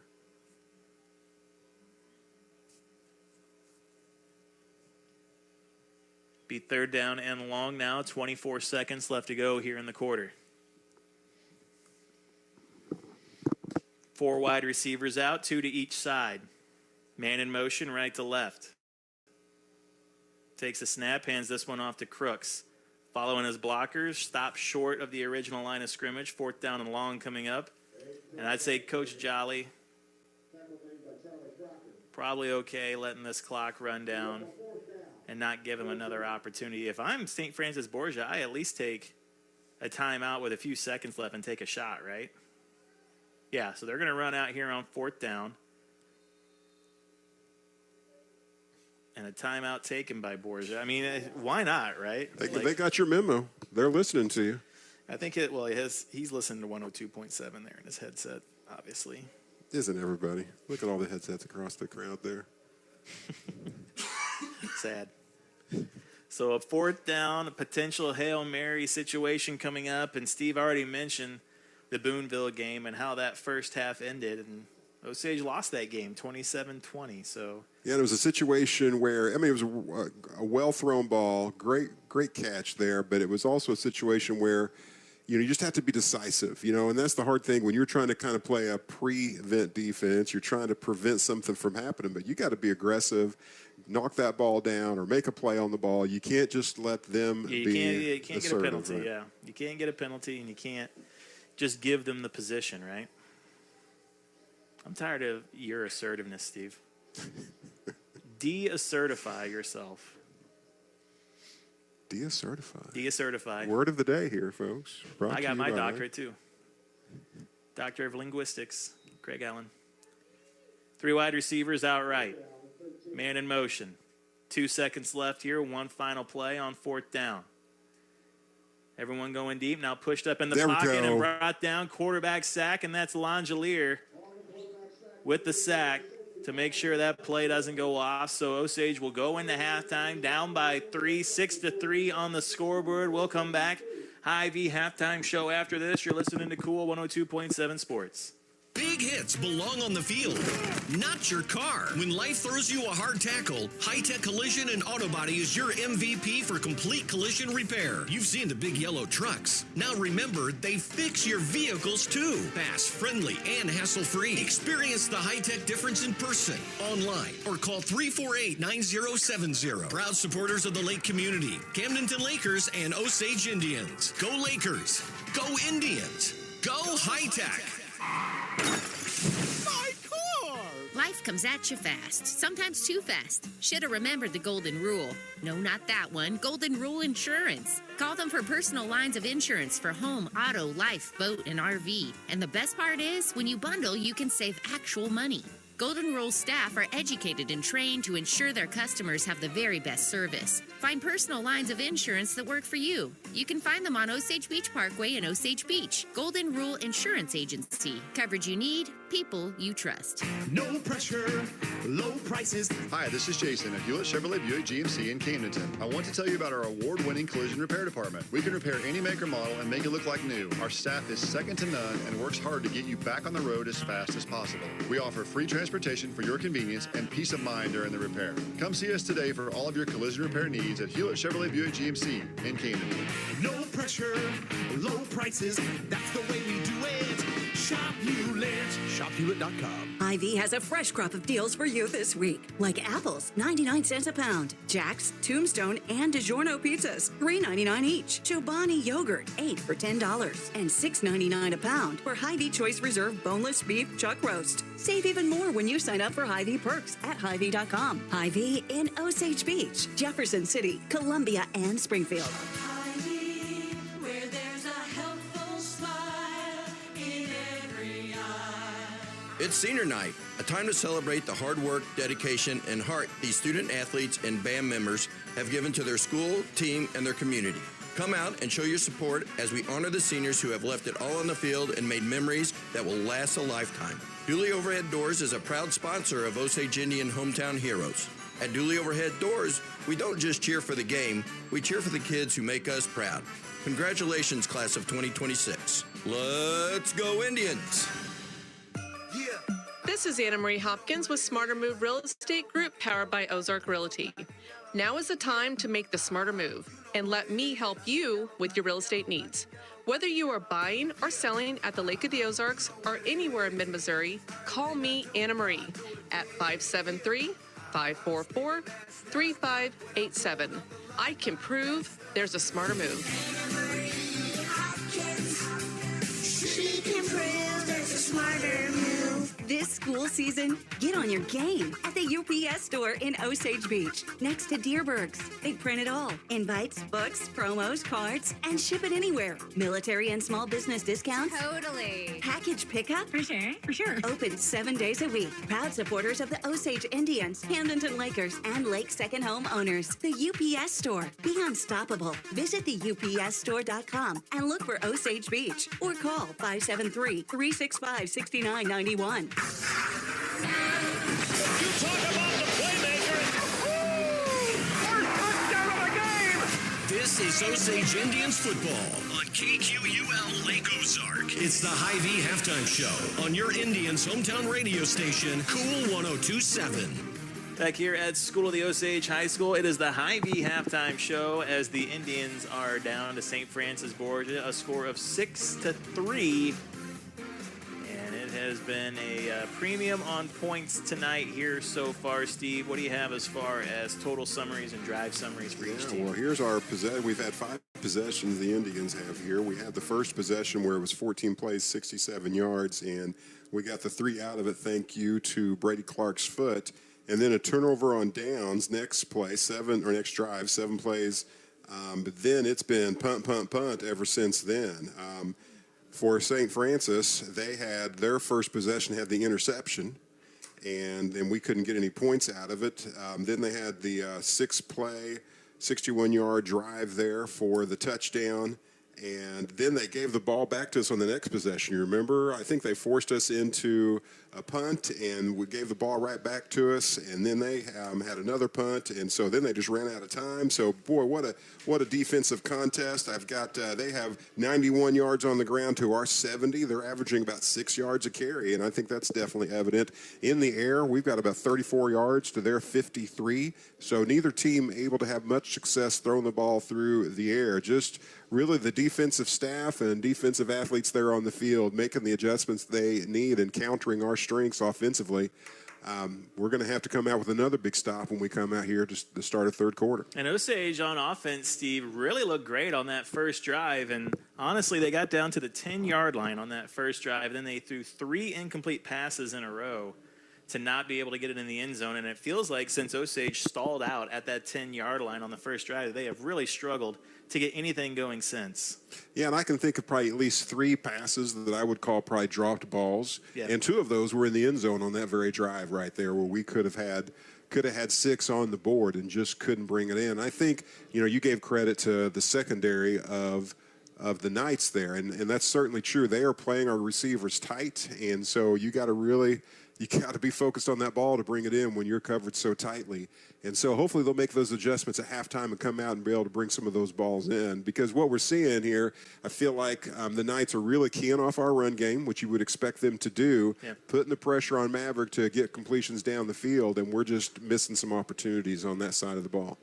Defensively, the Indians have had their bend, don't break philosophy. We saw it last week against Southern Boone where they bent, and they never broke, turning the Eagles over quite a few times on 4-down turnovers, including a goal line stand there in the second half. But here tonight, St. Francis Borgia getting a good push up front, Steve. They are able to get into that second level. The running back Crooks, he's getting first contact against linebackers, and sometimes the linebackers just haven't been able to make plays. Yards after contact have been good for the Knights so far here in the first half. What we haven't seen is either defense give up big plays, right? I mean, maybe just some small chunks here and there, but just nothing big for a score or anything like that. And again, you're not surprised by that when you see, at least from the Osage perspective, a team led by seniors. You would not want them to be a defense that gives up the big chunk plays.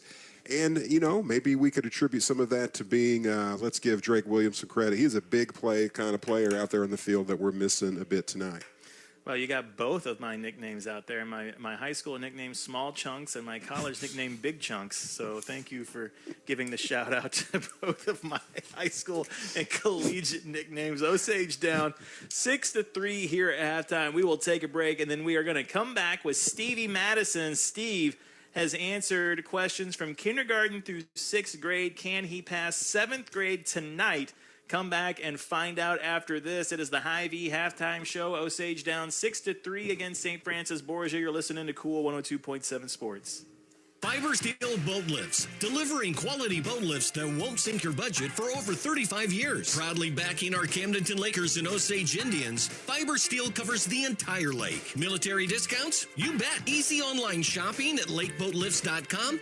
Absolutely. Or just tell your smartphone to call Fiber Steel Boat Lifts. There's only one, just past Bridal Cave on Old 5. Look for the palm trees. Open Monday through Friday, 8 to 5. Call, click, or come in. Fiber Steel Boat Lifts. They've got your boat covered. Tired of settling for low CD rates at your bank? Lock in a great rate at First Bank of the Lake today. We offer some of the best CD rates in the nation. CDs make saving a cinch. They combine security with great investment returns. Don't miss out. Maximize your savings with a secure, high-yield CD. Check out our rates at fblake.bank and lock in a great CD rate today with First Bank of the Lake. Member FDIC. See bank for details. Wild Ozark Flowers is where beauty meets horsepower. A full-service florist with locally grown blooms, custom bouquets, and resin keepsakes, plus a one-of-a-kind flower bar for creating something personal. And while the arrangements are being crafted, Trash and Supply motorcycle gear is right there for riders who live the lifestyle. Delivery available, or stop by behind Starbucks in the Stonecrest Mall. Wild Ozark Flowers, 573-552-8420.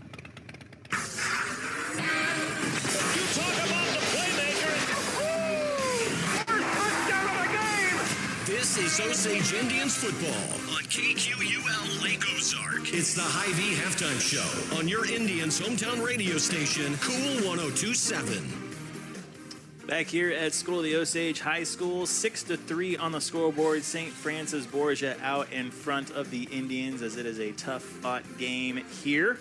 About halfway through the Hy-Vee halftime show. You can check it out on MoSportsZone.com or on YouTube. Search MoSportsZone. Go to the live tab. You can find multiple local area games there. And you can go to the KQUL Facebook page and find the stream going live there. Right now, it is time for Mid-Missouri's hottest halftime football segment in the world. It is time for Stevie Madison. If this is your first time hearing this, what we're doing is we're just taking the Adam Sandler movie, Billy Madison, and we're doing it with Steve. Steve has had to answer questions from each grade level to pass that grade level and move on to the next one.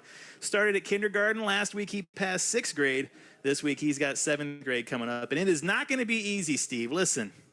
There are a lot of other schools out there, a lot of tough ones, a lot of easy ones.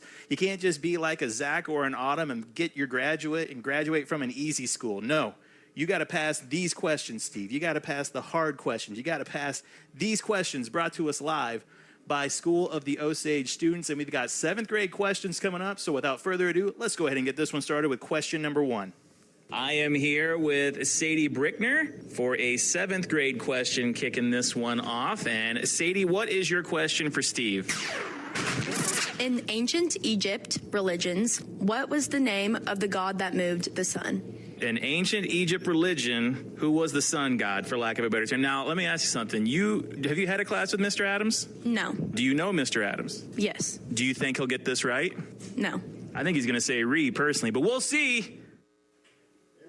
Sadie hitting me with the ancient history religion question. Well, I think she knows how old you are. Oh, that's her fault. I just set you up for that. That was just like we had written that out or something. That's a tough one, Sadie. This is why I teach math, because it's stuff you actually use in life. I mean, when do I need to know the ancient? Right now. This is true. it. Right this now. is right now. Okay, let me think. I'm trying to stall. I'm trying to give my brain a few moments to think of this. Just haven't thought of it. Is it raw? Is that how you say it? Am I saying that right? I think it's raw. Again, last week you left me speechless. This week I told you it's going to be tough again, and here we are. It is That's Ra. right. It is Ra, yes. Okay. Ra, the sun god in the ancient Egypt. I had to pull that one from way back. That's not something I've thought about for a while. I think Coach Haig told you. Can I yeah, I'm sure he knows all about ancient world religions. Hey, can I talk about, so Sadie's big sister, Piper Brickner, just won a state medal in tennis this week. So Hey, congratulations to Piper and her family. I know that's a big team effort there. Well, we'll see if your accomplishment in passing 7th grade will be close to that one, Steve. Let's go ahead and hear question number 2. All right, next question here in 7th grade. I am with Xander Jones. That's Xander. And he has a question for Steve that pertains to math. And Xander, what's that question? What is an integer defined as? In math, what is an integer defined as? Now, I know Mr. Adams is a math teacher. Do you think he'll get this one right? I think he's got a good shot at it. You must not listen to our halftime show. We'll see, though. Thanks, Xander. All right, Xander. So now we're talking about a subject that matters. I appreciate that. This is my sweet spot here. So you're acting like you know it. The technical definition of an integer, we're talking whole numbers like 0, 1, 2, 3 going on, and their opposites, -1, -2, -3. Whole numbers and their opposites. That is the definition of integers. Oh, man. You're surprised I knew that one? Well, it's just that I felt like these questions were hard when I was getting them, but, you're kind of blowing them out of the park here. I'm a little surprised. I knew you were smart. Question number 3. Let's hear it. And now we have a government question for Steve, and it's going to come courtesy of Gage Price. And Gage, what is your question? What year was the Declaration of the Independence signed? And of course, as we all know, that was 1998, right? Sure. Well, is that correct? We're going to go with that. Yep. Okay, what is the actual answer, Gage? 1776. Okay, do you think Steve will get it right? No. We'll see if he does. We'll see if he says 1998. I feel like the questions are getting easier now. Yeah, well, at this point. I think I had to talk him down from one. I think it was going to be a lot harder. Do you remember the other question that he had? I don't, because it was the answer. I was just like, this is way too hard. I don't know this Okay. one. Like, who signed the Declaration? 7-6. I dedicate that answer to Mr. Westhall. 7-6. 1776 is the year that the Declaration of Independence was signed. 76. That's true. You are 3 for 3 here in 7th grade, and I will grant you that is an easier question. But it's a question that it's an important question. It's a very important question. That a 7th grade would have to know. Let's see if you can wind it out now here with a science question. Question number 4. We are going to wind things up with a science question from 7th grade. I have Andre Geyer with me. Andre, what is your question for Mr. Adams? A substance that has neither a definite shape nor a definite volume is in which phase? Then, of course, that means that's your emo phase, right? No, I don't think. Okay, what's the actual answer? Gas phase. The gas phase, which is usually me after Taco Bell. Do you think Mr. Adams will get it right? Well, it all depends if he paid attention in his science class, but... I'll make sure and let him know that. Thanks, Andre. All right, Andre, if my answer here depends upon the amount of attention I paid in science class, I might be in trouble, especially 7th grade science. Yeah. Okay. I think I remember dissecting frogs in the 7th grade science. We did I don't that know in if high school. That's not going to. Well, I went to an advanced school. So Republic, Missouri, go Tigers. Here we go. That's a tough one. I'm not 100% sure on this one. To me, gas makes sense. It's a gas. I think I'm going. Final answer. Gas. Listen, as someone that has shared a press box with you for 3 years now, you are very familiar with this phase, the gas phase. And you are indeed correct. Steve, you have passed 7th grade. Hey, can I address an issue right here on air? I would love for nothing more. A colleague, I feel like this colleague attacked my integrity and credibility. Good reason. In the hallway this week about the questions last week, doubting my ability to answer these questions correctly. I'm not going to call out any names, but it was hurtful. Yeah. Are you okay? I'm okay. I'm going to be all right. So after going 4 for 4 tonight, what do you think it's going to be like in the hallway? That's a great question. Yeah, I think you're going to get some more flack for this one, Steve. I feel good about this. Yeah, week, you had a good week. Yeah, you're kind of surprising me. You're coming out of nowhere with this stuff. You're passing these grades. You're doing what you're supposed to be doing. I thought you might get tripped up, but that's not been the case here so far. The 2 hard questions of the week, I feel like, were the sun god. What was it, Ra, I think? And, now you don't know it? Well, I didn't feel 100% confident even when I answered it. And then the gas. Those were 2 challenging questions. The integers in 1776, pretty easy. Let's talk about local area sports. The St. Louis Blues still in action, a record of 3-3-1 heading into tomorrow's game against one of their rivals, one of the original 7, I think they're called, with other teams around the league. But the Detroit Red Wings, the old tradition there in Detroit when someone gets a hat trick, right? What is the tradition now? They throw that wasn't a 7th grade question. All 7th graders know this. They throw an octopus out on the ice. Oh, that's gross. It's a real live one, and it's squirrels. No, it's not. It's a giant octopus. Where do you get one of those? Like, where do you go to get one, you think? I'm not from Detroit. I'm not in charge of my This is good radio. This is good radio. What do you think, Steve? How am I supposed to know? All right, and then tomorrow. The ocean. Okay, you're done. ESPN College Game Day is going to be down in Vanderbilt for the matchup between the Mizzou Tigers and the Vanderbilt Commodores. Mizzou coming into the week ranked 15th after a double overtime win down in Auburn last week. An exciting game there.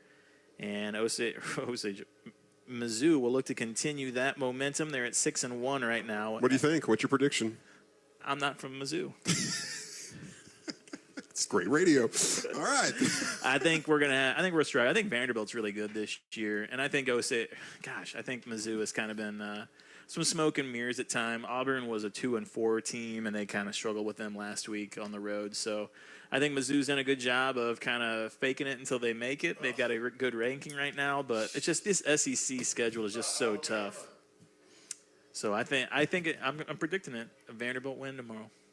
I love Mizzou, but I'm just used to being hurt. So I know what to expect. You're trying to protect yourself here. Just trying to protect my heart. Yeah. If someone wants to come at me after a Mizzou win and call me out, I'll be more than happy to celebrate with you. Okay? Wild West was calling out Mizzou's effort against Alabama, which was impressive. I mean, you don't like to talk about the moral victory or anything, but it was. Because you have no morals. We were in that one.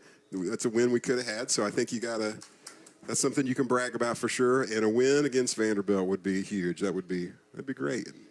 And then on the gridiron, folks, get excited. The Kansas City Chiefs are in prime time this week. You're going to get a chance to watch them all on their own. No Sunday game for them. They have got the Monday night game against the Washington Commanders, and that's going to be an exciting one. Jaden Daniels not playing, so Marcus Mariota going to be in the lineup. And I believe that's the same Marcus Mariota who led the Titans to a victory in Arrowhead like 7 years ago. Maybe they lost. You know what? It all runs together at this point when it comes to Chiefs games. Folks, they're 4-3. Enjoy it. Hopefully they do well if you're a Chiefs fan. Is there just the one game? You know, they've had like 2 Monday night games the last few weeks. I was trying Yeah, there's only one Monday night game this week, so no competition for the Chiefs. Well, I think the Commanders would be offended by you saying that. 11.5-point favorite, Steve.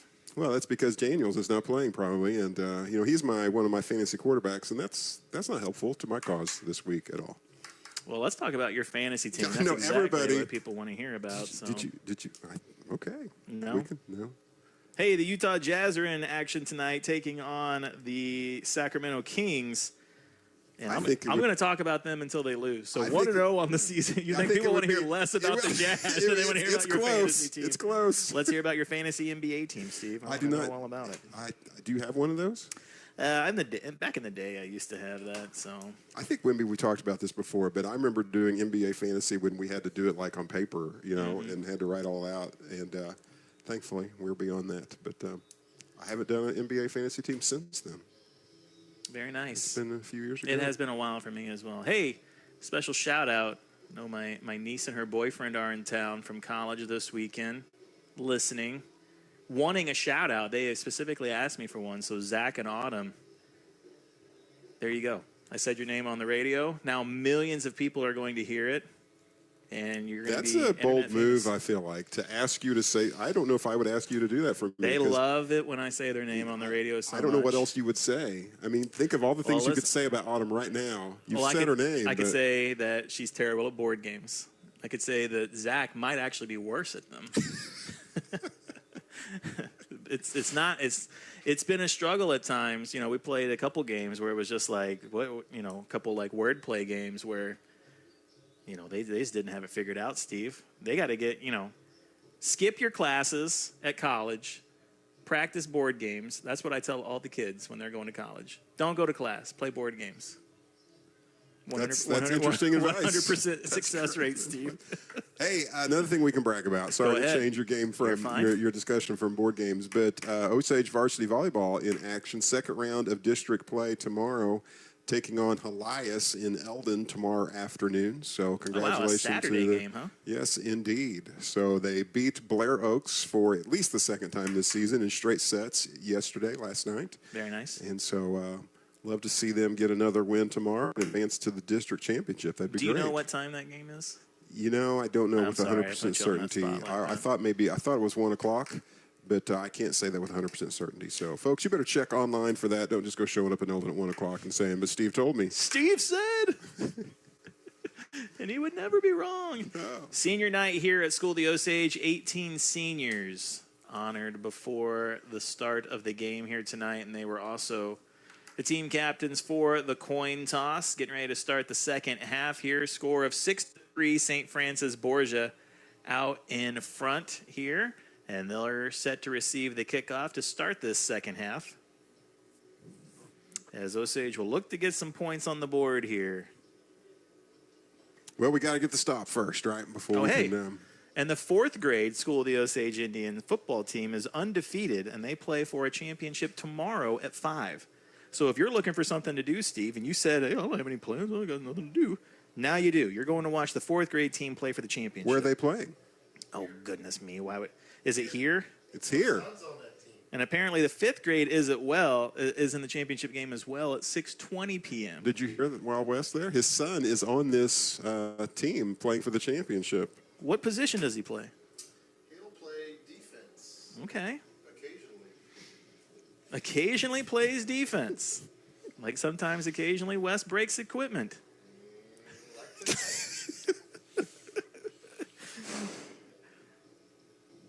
Where'd that one come from? Oh, was that our cameraman? That's the cameraman calling for a shout out. You want a shout out with that text there? He hates board games. I played board games with Wes. I can attest you know what? to that. We are never stopping for food again, Wes. Congrats. This is on your head, Steve. My head? You recommended Wild Wild West. Third quarter set to get underway. Brady Clark kicks it away, and this one is officially into the second half. Now ball fielded just shy of the 5-yard line. Big hole over on the left side, but Dubs makes the play over here near the sideline, and that is where St. Francis Borgia will take over for the first drive here in the second half. Yeah, great tackle by Dubs, just really setting the edge there on the kickoff coverage and everything funneling his way. He had to get that stop or there was going to be a pretty good return. Robert Dubs playing a key role in our fall play. I was talking to Mrs. Amy Yoder before the game, doing Sound of Music this fall, and he was a big star in High School Musical last fall, so he's a talented young man. 4 wide receivers out for St. Francis Borgia here. First drive of the second half, it's a running back draw up the middle. Hit made it the line of scrimmage, knockback. Maybe a yard here. We'll give it to him. 2nd down and 9 coming up. But again, that initial hit being the tackler, that's what you want to see. Is Crooks has done a great job tonight, breaking a lot of tackles, getting into that second level. Yards after contact been good for him. 2 wide receivers out to the left now. And now they're going to run over there to that side.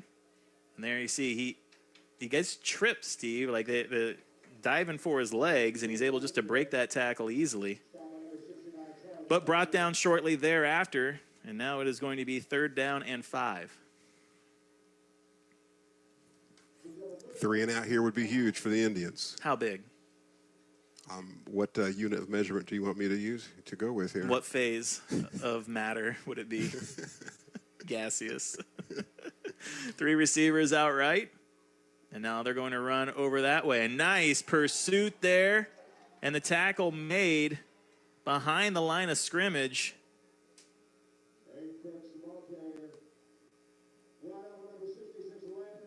And that was Landon Robbins. We waited for Dr. Yoder to make the call there, but hey, that was a great stop. I mean, he saw the play, he saw what was unfolding, and he just darted right to the point of attack and took him down here. Yeah, great job coming in from that second level. And there's that 3 and out.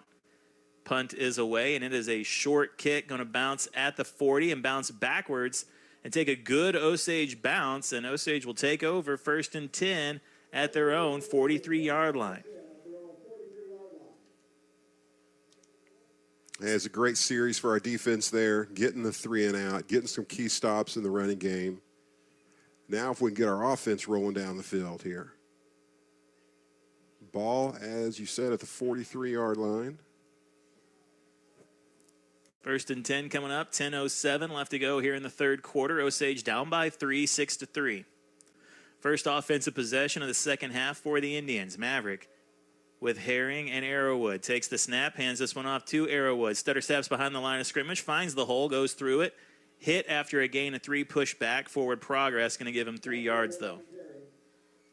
Let's take a look at this Osage offensive line here throughout this season. You see Grant Wilson, the aforementioned Landon Robbins, Nathan Grohl, the center, Smitherman, and Charlie Crocker up front. Crocker, the lone non-senior on this offensive line. 2nd down and 7. This handoff goes to Arrowwood again, and he is immediately wrapped up just past the line of scrimmage. Maybe got back to the line of scrimmage or a gain of 1 there, but a great tackle on that play. Yeah, just basically clotheslined him there. Didn't let him get any momentum going there across the line of scrimmage. 3rd down and long, and I really feel like that plays into their strengths here. Puts us in a place to try to get it through the air. 3 receivers outright for Maverick. Takes the snap, looking to get it away quickly, and does so. Catches it in stride. That's Ethan Wall, who's going to be spun around, stays on his feet, and brought down. No, ball is out and is on the ground. I think they've got it. And they say St. Francis Borgia comes up with it. I tell you what a great play. I mean, not the fumble, of course, but a great reception and yards after catch, and unfortunately coughed up the ball and Turnover on fumble here. So Osage driving the ball down the field, gets it deep into Borgia territory. Fumble, and then ball loose on the ground, picked up by Borgia, and they have it 1st and 10 now. 3 wide receivers out left on this first down play.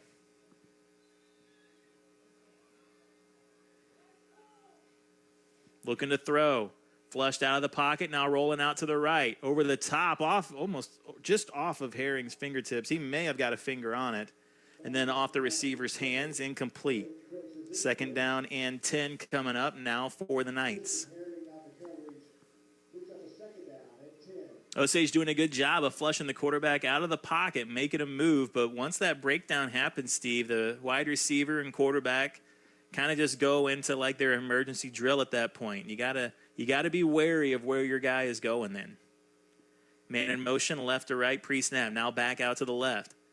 Looking to set something up in the backfield for a screen. Gets it out to his man quickly, and now it's off to the races. Break 1 tackle. He's got one guy to beat downfield. Butler brings him down, but after the big gain, he's inside Osage territory to the 25. And that is their big play threat, I feel like. Bordering, is that his name here? I believe so, yeah. Borgerding is what it is. So all the way here to the 35-yard line of Osage. And now they want to keep the ball moving, no huddle offense going. They hand this one off to Crooks up the middle. He breaks 1 tackle into the secondary. Arrowwood being drug an extra 2 yards, but a big gain there of 20, and it's 1st down and goal inside the 5. No huddle offense. They continue to move, 4 wide receiver set. Takes the snap, hands this one off to Crooks. He's hit at the line of scrimmage, knocked back, loss of 1, 2nd down coming up.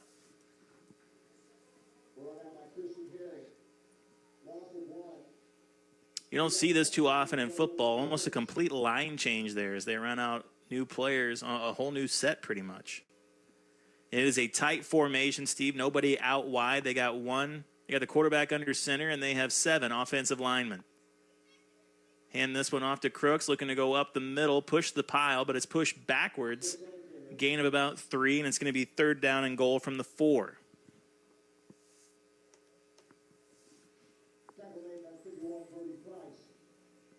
Yeah, just as we talked about both defenses really being stingy and not giving up a big play. That's the big play of the night there for Borgerding. See if the Knights can take advantage of. Great stop there for big Osage, stop, right at the 5. Running into the pile and knocked back. And it's going to be 4th down and goal from the 5-yard line here.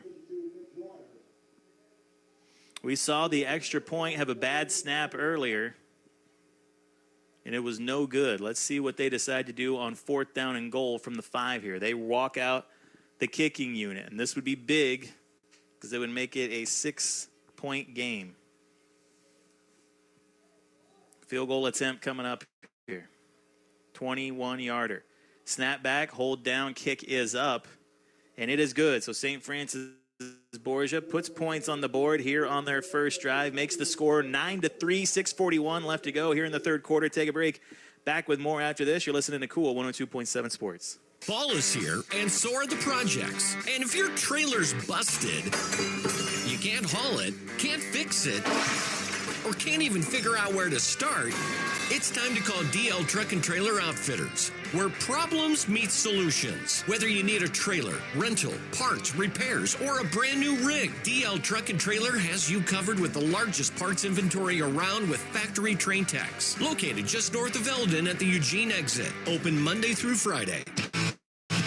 This is Osage Indians Football. Here's the call of the game on your Indians hometown radio station, Cool 102.7. A 21-yard field goal from St. Francis Borgia makes the score 9-3. Osage was driving down the field, and then the fumble put the ball back into Borgia's hands. And they put points on the board here in their first possession of this quarter. You have a drive summary? Yeah, 4 plays, 56 yards, 2 runs, 2 passes there. And, of course, the big one was the 31-yard completion to Borgerding right there. Complimented by a couple of good runs by their big running back. What's his name? Crooks. Sorry, I was looking at the ball bouncing in the end zone there. It'll be a touchback. Osage will take over 1st and 10 from the 20-yard line. No game next week for School of the Osage. They are the 1 seed in Class 3, District 4. There are 7 teams in that district. Therefore, Osage will have a bye. They'll play in 2 weeks' time in postseason play.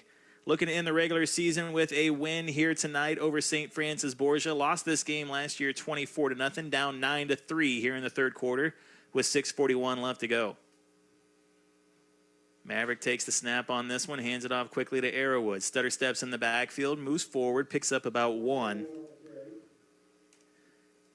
And I don't know what this Osage offense needs to do differently. The secondary has been great tonight from Borgia, and they have made the adjustments to slow down this Osage running game. Yeah, everything keying off Arrowwood there. They're limiting his he's getting some touches, but he's just not getting much here. But the compliment to that is, the completion we had there that's tied in Ethan Wall earlier, and we'll see more of that again before this night's over with. Now tight formation here. Handoff on the end around goes to Butler. He cuts back in, spun down and around. But a big gain there. Close to a first down. Going to be 3rd down and about 2. Potential horse collar-like maneuver, but as an owner of horses, I've never seen one in a shirt. Can't really say for certain. A great run by Butler there. Sometimes that can be a big play and get big chunk yardage, but he just saw what was there and he took it, cut it upfield at just the right time, put us in 3rd and reasonable here. Yeah, take what was given to him. Now 3rd down and short. Maverick takes the snap. Here comes the pressure. Ball handed off quickly. Arrowwood keeps the feet moving. He's going to be a yard short, maybe even just a few inches short of the first down marker. I'd say less than a foot here, Steve, and you are put in a real tough spot. 5:13 left to go here in this third quarter. I'm not sure what you do here, but if you don't pick this up, you put your team in a tough spot. You got to assume it's, a hard count, maybe into a timeout here, but there's too much time left on the play clock. Eventually, they're going to realize what you're trying to do. Maverick going to go up under center here on 4th down and a few feet. Maverick takes a snap, pushes forward, and he is going to pick up the first down. I like that call. I do like that call. It's a bold move because, it's the risk-reward thing. You're going for the first down. If you don't get it, then it's basically an ugly turnover. But, hey, if you can't get 6 inches there on the field, if your offensive line can't create that for you, then why are you out there? Pacific Pools first down for the Indians. 2 wide receivers out to the left for Maverick. Everybody else in tight here. Trusty takes the snap, play action. Looking for something over the middle, trying to find Butler. Now finds Arrowwood, second level. He's got some space past his guy into St. Francis Borgia territory. And out of bounds he goes, but a big gain there for Brock Arrowwood. Trusty going through his rotation there, going through his pattern. Wall and Butler were both covered. And those are who we've seen catch the ball on those play actions mostly throughout this season. We haven't seen that middle route to Arrowwood, but there he finds him over the middle, and then Arrowwood turns it upfield, beats his defender into Borgia territory, 1st and 10 at the 42. Gain of 27 on that completion. Osage answering with their own big play. Hands this one off. Now Arrowwood once again dancing behind the line of scrimmage, trying to find some space, pushes forward, picks up maybe 3.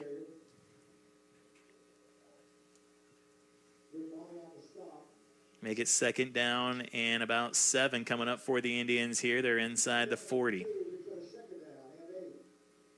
Got to keep that run game going. That's our strength, and we got to make sure that the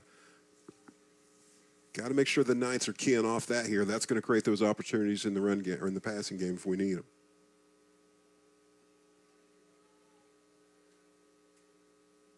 .344 left to go here in the third. Maverick looking to throw down the field, trying to find Schreiman just a bit over his head, putting it in a spot where only Schreiman could come down with it.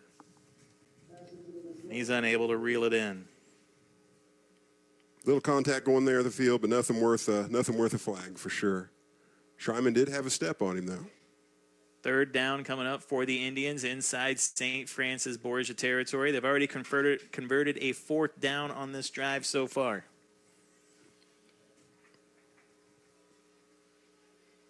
Everybody in tight. Schreiman out wide to the left. If they're going to run it here, they got to get some positive yards to set themselves up for 4th down. Takes the snap. Handoff comes left side, and they do not pick up positive yards. In fact, they are knocked back. Herring with the carry, and it is going to be 4th down and long coming up now. Ball back to the 44-yard line. I think you punt this one away, Steve. Yeah, you just needed to maybe at least cut that in half there on just get manageable, 4th down situation here. So I think the punt is the good call. Don't want to give, in a defensive contest like this, you don't want to make things easier for them. Give them the long field. So Maverick back to kick this one away. Snap is back. And the kick is off. Going to bounce at the 10-yard line. And then be fielded. They're going to say it was downed right at the 1-inch line. A very athletic play over there. That is beautiful.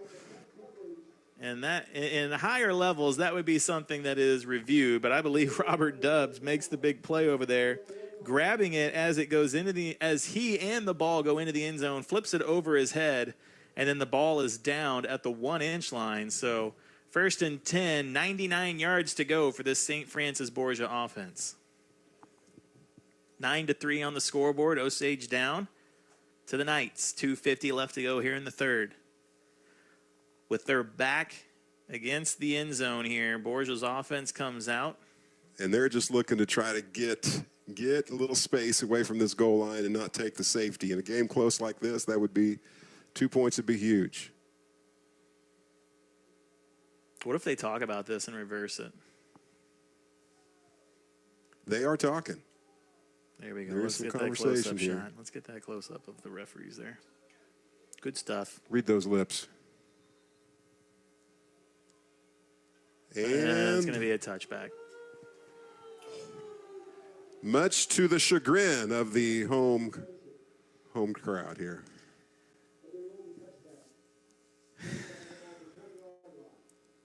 I mean, how do you change a call like that?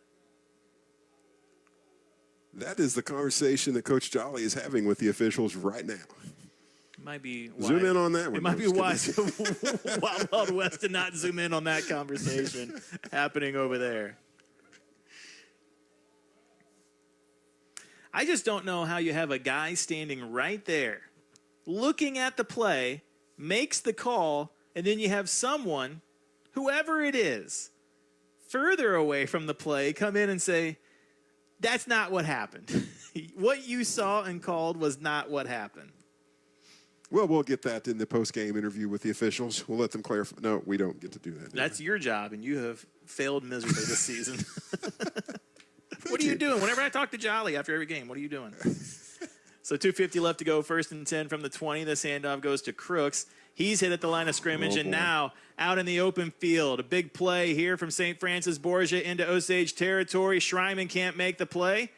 And then Arrowwood combines with the hit down the field with Herring, and that is a huge play from Crooks inside the 10. And, Steve, it goes from a play occurring at the 1-inch line out to the 20, and that space was all Borgia needed to get the big run down the field and inside the 10 for a 1st and goal opportunity. Yeah, it's a 72-yard carry, and, got to give some credit to Arrowwood there, seeing the angle that he needed to see to cut that run off before you get in the end zone. He ran a long distance to make that stop. And talk about stops here. We got to make this happen for sure.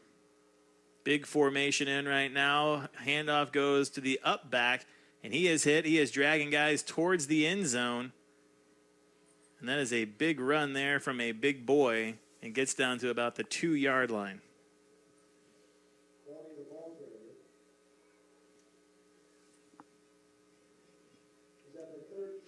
No huddle under center. Hands this one off once again to him, and he is hit at the line of scrimmage and brought down. Ball is out. And the referee says no, he was down. So we saw this exact same thing against Blair Oaks. And I got to tell you, Steve, not to be biased, but when I watched it back, it sure looked like a fumble at the goal line during that Blair Oaks game. And now you see something very similar here. Referees talk about it, and, they're just going to say 3rd down. So no gain, I don't think, on that play. And no fumble, they're saying. So 3rd and goal here. Big formation once again for Borgia. This Osage defense going to have to make a stop here. Play action. Rolling out. Looking to the underneath man, and the pass is incomplete. And now this is 2 drives in a row that have stalled inside the 5-yard line for Borgia. And I think they're going to bring out the kicking unit once again. So looking to make it a 2-score game here.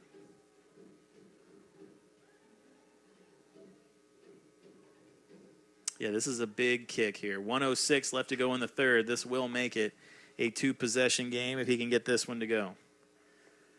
Going to be a 19-yard field goal attempt from the far side of the field. Snap is back, hold is down, kick is up, and it is good. So that makes it 12-3 off that field goal. Osage down by 9. 1:02 left to go here in the third quarter. Take a break, back with the kickoff after this. You're listening to Cool 102.7 Sports.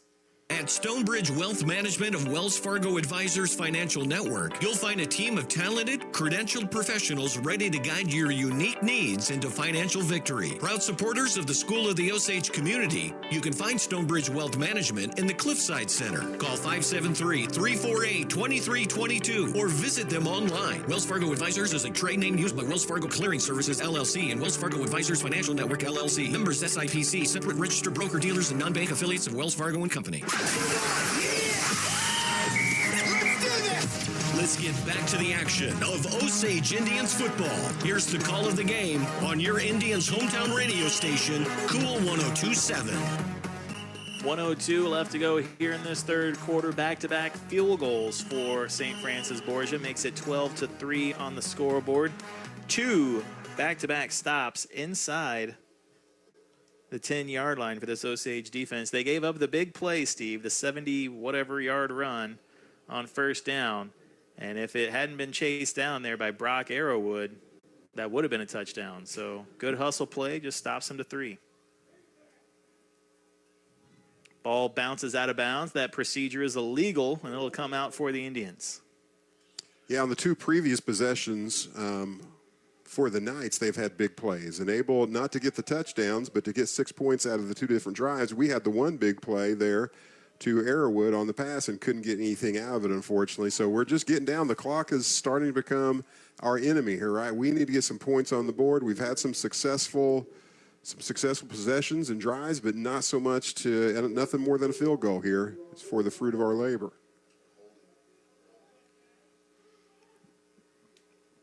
.102 left to go here. Osage offense back on the field, takes a snap, hands this one off to Brock Arrowwood. Arrowwood hitting the backfield, gets back to the line of scrimmage, and then knocked back. No gain on that run. They're just counting on Arrowwood getting that ball on that first down. It's making it pretty tough for the young man.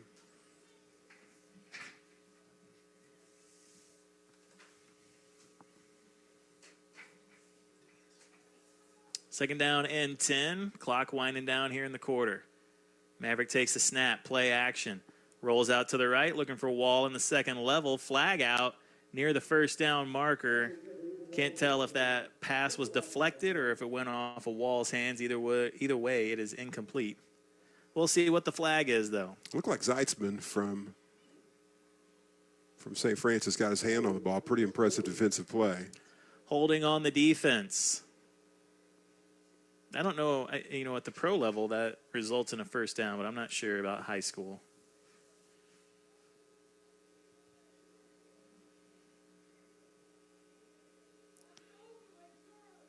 We'll see what the call is here,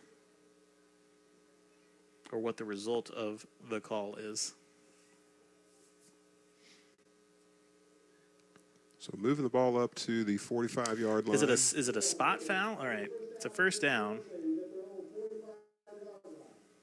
I didn't think a holding call on the defense is a 10-yard penalty, but maybe it's a spot foul. I don't know. You know what? I skipped the referee class this week. I'm not going to lie. Had other stuff going on. Yeah, you're moving. You had a lot going on. Maverick looking to throw. Back in the pocket. Trying to find someone downfield. Now has Ethan Wall up over the middle. Splits one tackle. Stays on his feet. Drags another defender. And picks up a big first down run there. Ethan Wall becoming a bigger part of this offense as we watch the season go along here. Big first down into St. Francis Borgia territory. Gain of 27, and you know what I saw the young man do as he was breaking that open field? He had both arms on that ball, protecting that. He wasn't going to let go of that time. Less than 10 seconds left to go here in the quarter, trying to get a play off before the quarter expires. They do. They hand this one off to Herring. He cuts back in, now bounces out. He's hit at the line of scrimmage, picks up about 1 before he's knocked down. And that'll be the final play of the third quarter. We have got one more quarter left to play. Osage has the ball, driving down the field into Borgia territory. They're down by 9, 12-3. We'll take a break, come back with the final quarter after this. You're listening to Cool 102.7 Sports. Where'd you get that grin right above your chin? Hey folks, Joey Hom from your local Andy's Frozen Custard. Exciting news. Pumpkin pie concretes and delicious s'mores jackhammers are back. In-house baked pumpkin pie and the awesome honey-made graham crackers, hot fudge, and marshmallow jacks. You're gonna love them. With a smile at Andy's, top your day. With a smile at Andy's, top your day. It's football season in Missouri, and nobody gets you to the game and all across Missouri like Lake Ride Pros. Ride in style with their award-winning fleet. Suburbans, limo party bus, Mercedes luxury sprinter, and their 37-passenger luxury shuttle bus. They're Missouri's best private transportation, proudly supporting the Osage Indians and your Kansas City Chiefs. Book your ride today at LakeRidePros.com. Download the Lake Ride Pros app or call text 573-206-9499. Use promo code Football2025 and call Lake Ride Pros today. This is Osage Indians Football. Here's the call of the game on your Indians' hometown radio station, Cool 102.7. Pumpkin pie concrete. Back here, start of the fourth quarter, 12-3 on the scoreboard. Osage, 2nd and 9 inside the 30-yard line. Looking to get some points on the board here, make it a one-possession game. Maverick looking to throw, fires it out right side, and Schreiman just a bit short. Trying to find Hunter Schreiman coming out of his cut and throw maybe a yard, half a yard in front of him. Third down and 9 here to go. Big third down here. You're looking at probably 2-down territory here. Can't take a loss like we did on the last possession. No, that's what really hurt. 3 wide receivers outright from Maverick. 1 out left to Schreiman. He's got Herring in the backfield. Trusty takes the snap, rolls out to the right. Here comes some pressure. Fires it over the middle, has Arrowwood right at the first down marker, And depending on the spot of the football.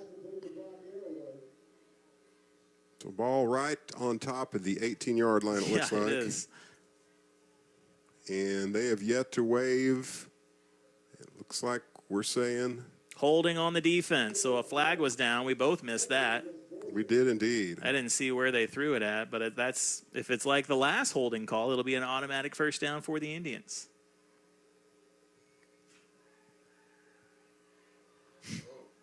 So back to the original line of scrimmage, the marker from there. Or from where the hold, you know what? I'm not even going to try and figure it out. Holding on the defense, first down. There we go. All the way back and forth. We end up at, the 17-yard line. The ball is rubber banding all over the place, and we are inside the red zone here. Down by 9, 11:48 left to go in the fourth quarter.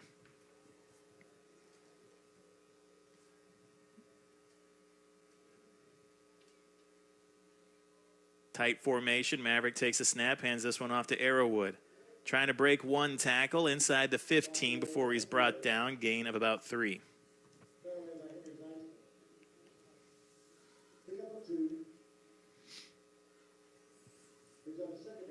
I tell you, one thing we don't see from Arrowwood very often is losing yardage on the play, right? He just finds a way to, no matter what's thrown at him, find a way to get positive yardage every time he touches the ball.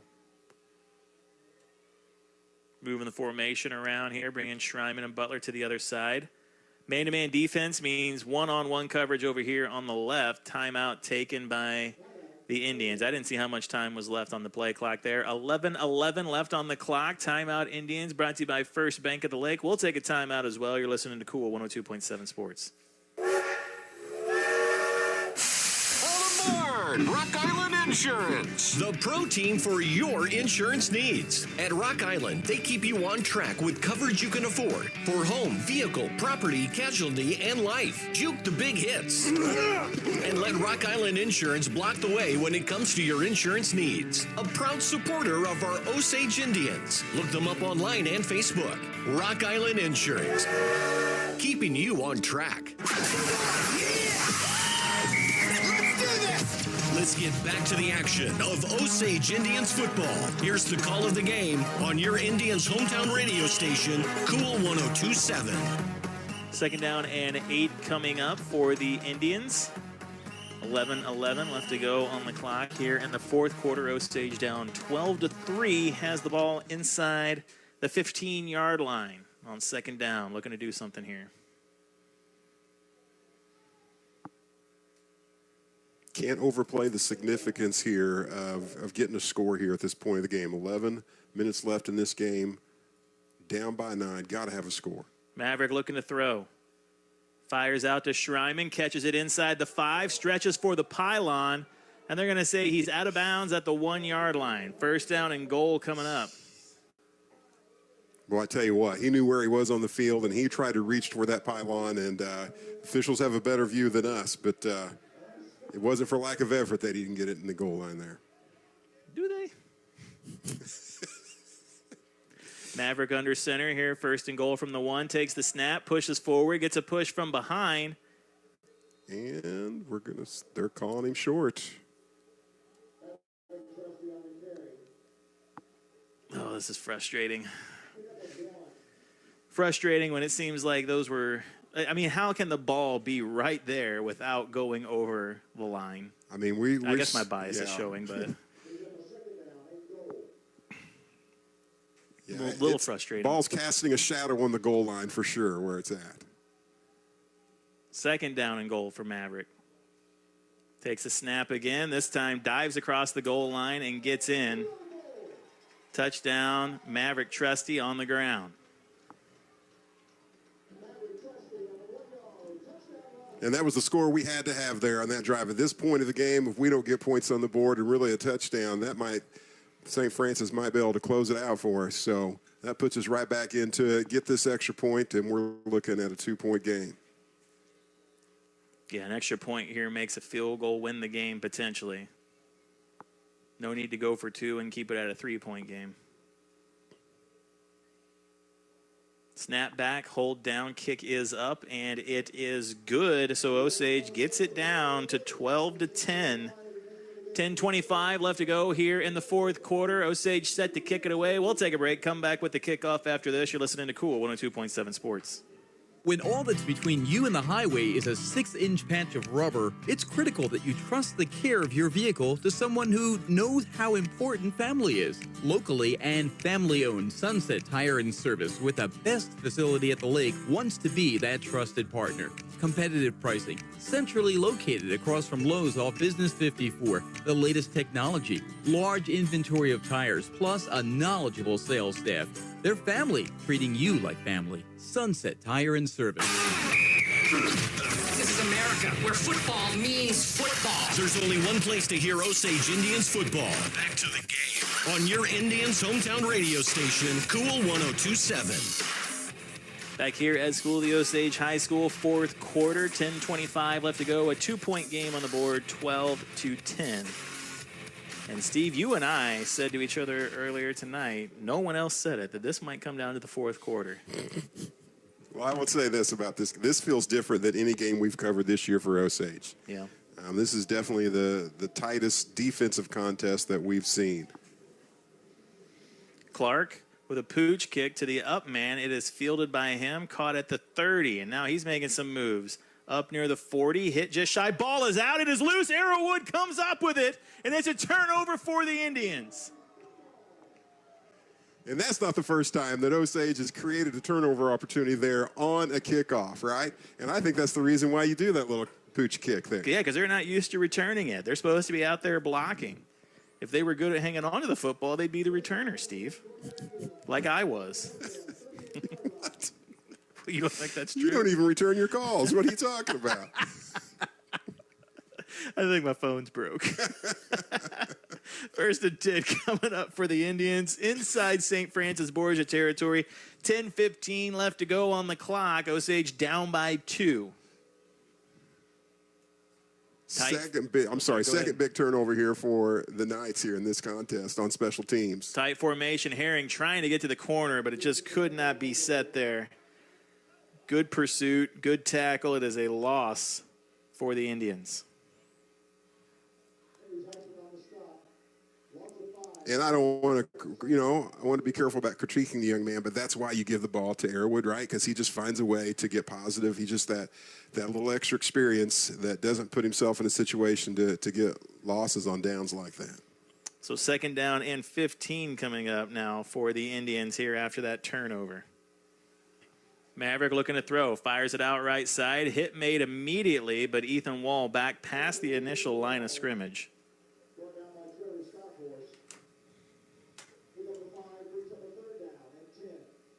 So about third down and 9 and or 10, depending on how you're looking at it. Osage getting their gains through the air on these last 2 possessions. Big play here for School of the Osage. Regular season finale. I'm not going to say there's nothing for the Indians to play for as they have the 1 seed wrapped up, but there is a lot on the line here as far as potential playoffs down the road. Maverick looking to throw. Fires it out left side. Schreiman slips and falls. There is a flag on the play. Which way is it going to go is the question. Well, I've learned not to be too quick on this, so we'll see what the call is. Both the receiver, Schreiman, I believe it was, and the defender end up on the ground. Yeah. Schreiman hits the ground first, and as he's on the ground, trips the receiver. I don't think it was intentionally, but how are they going to call this? Pass interference on the defense. And you know what's crazy, Steve, is I've seen you do the exact same kind of move over at the buffet and not be called for any kind of penalty. So interesting to see that that's actually some kind of penalty there. You got to know when the officials are looking, where they are. I mean, I've got some experience there. That's true. Ball all the way to the 23-yard line. You know who taught me that? Who? Wild West. Wild West. West. Wild West teaching you how to knock people down towards the buffet. He'll give you some buffet training. First and 10 at the 23. Handoff goes to Herring, and he is hitting the backfield. And again, the adjustment has been made against this Osage run attack. We'll set up second down and long now. So these stops on first down, putting Osage in a tough place here on second down. Second down and about 13 coming up now for School of the Osage. And they'll have to go through the air where it's been hit and miss so far tonight. Play action. Maverick rolling out to the right. Now fires it over the middle. Boy, did he get it? Are we threading the needle? If we get that reception. Yeah, they say Wall came down with it. A great catch. Woo. And the pass was almost jumped, and Wall almost got wamboozled with a hit there. That is a play worth watching again. That was impressive. Clock under 8 minutes left to go here. Ball inside the 20. Right hash. Maverick takes the handoff, gives it to Arrowwood. Up the middle, dives near the first down marker. They say he's going to be short inside the 15. 4th down and 1 coming up. Now, what do you do here? I kick it, I think. Yeah, get the 3. That's why you have a Brady Clark, right? Now, I don't see him coming on the field here. I don't know. I see both sides of this. I'm not trying to talk out of both sides of my face here, but I see both calls here, either kicking it or going for it. Obviously, a touchdown does more for you. You've shut down the offense twice now and stopped them to field goals. Maverick under center, 4th down and 1. Trying to get him to jump off sides, and they did not call it. 3 seconds left on the play clock. Once again, Maverick able to get them to jump with the hard count. No flag thrown.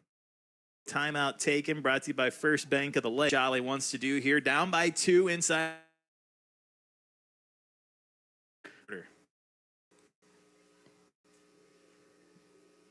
Now what do you do? You know, why do you do that? Clarify something for me here, because again, you have different rules for different levels of play. You get the movement there through the hard count. If that causes one of our offensive guys to move, do we get the 5, or is that a high school rule? I thought the same thing whenever the same situation happened earlier, where Maverick uses the hard count and the defenders jump, but it's not enough to jump off sides. Well, if one of our guys moves because of their movement, but these referees have been a little inconsistent tonight, so you don't want to put the game in their hands. We're looking at, what, a 31-yard or 32, somewhere in there. Yeah. It looks like, we're bringing Brady out to kick this one. Let him be the hero here. This is what he does. Going to be a 31-yard attempt for Brady Clark from just inside the right hash. 7:07 left to go here in this fourth quarter. Osage down by 2. Chance to take the lead here. Dubs set to hold. Snap is back. Hold is down. Kick is up. Oh, it's wide. And it's wide left. No good. So St. Francis Borgia gets the stop. They'll take over on downs after the missed field goal from Clark. And just hooked it left there from the right hash. Now this Osage defense going to have to make a stop. Down by 2. St. Francis Borgia wants to take as much time off the clock here on this drive as possible and maintain the lead. And we're going to be seeing a lot of crooks here in this last 7 minutes, or as long as they can keep a hold of the ball. Kind of a contest of kickers here tonight a little bit. Both teams getting a touchdown. Rest of their points coming off the foot of one of their kicker. Going to be a draw up the middle. Turnier makes the initial hit. Crook stays on his feet, picks up about 4 or 5 before being brought down.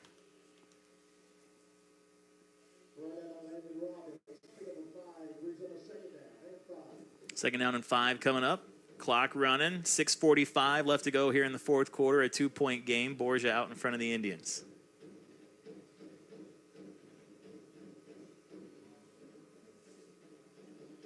Going to have to get a stop here sooner than later. 4 wide receiver set. They want to spread the Indians out. Run between the tackles. Nope. Play action. Now they get it out on the outside. Schreiman makes the hit. Great stop. And then Arrowwood comes up with a tackle for a loss. So Schreiman makes the initial hit, and then Arrowwood comes up. Clock is running, though, as he's knocked down inbounds, but it is a loss of 1.5 yards, which will set up 3rd down and 6 now. Yeah, just great shoestring tackle there by Schreiman, and thankful that we had Arrowwood there to finish it off. He gets past Schreiman there without being touched, and you're looking at a 1st down for sure. 4 wide receivers out. 3rd down and 7. Man in motion. Left to right. Hands this one off to Crooks. He's hitting the backfield, and he is going to be brought down in the backfield with a huge stop. Nick Joyner making some big plays tonight. That's not the first time we've called his name, and so we get the big 4th down, get the stop that we needed to get. Ball at, the 23-yard line, we'll say. So this punt will give the Indians the ball back with just about 5 minutes left to go here. It'll be just under 5, likely when this ball gets snapped away. Nope, snapped early. Never mind. Not worried about the clock. Short kick up in the air. Schreiman lets it go. Ball bounces out of bounds, and it's going to be the Indian football near midfield. Oh, my goodness. What happened here? Yeah, well, he's marking the ball. Come on up. Yeah, what is... Where? Okay. He gave myself and some other Osage fans a bit of a panic attack as he walked down to where the ball rested after going out of bounds. And then walked up another 14 yards. So it'll be 1st and 10 for the Indians at the 47-yard line. I thought there's no way he's going to mark that ball out way back there. Not a great kick for St. Francis there. So special teams being a point of weakness here for the Knights. Arrowwood up the middle, cuts back in. Gets to that 2nd level, picks up 2 before he's dropped down. Just almost to the 50-yard line. Ball's going to be put in a shadow there on midfield. Arrowwood having to fight hard. We got a player down on the field for the Knights, getting tended to. 4:54 left to go here in this fourth quarter. A 2-point game, 12-10. We'll take a break, check in on this injury, and come back after that. You're listening to Cool 102.7 Sports. At Central Bank, we've brought the home loan process closer to home. All of our lending decisions are made locally, right here in your community. So you get quick answers and loans that are tailored to meet your needs. So whether you're just starting your home buying journey or well on your way, Central Bank can help turn possibilities into realities. Apply online at centralbank.net or at any of our convenient locations. Central Bank. We do banking better.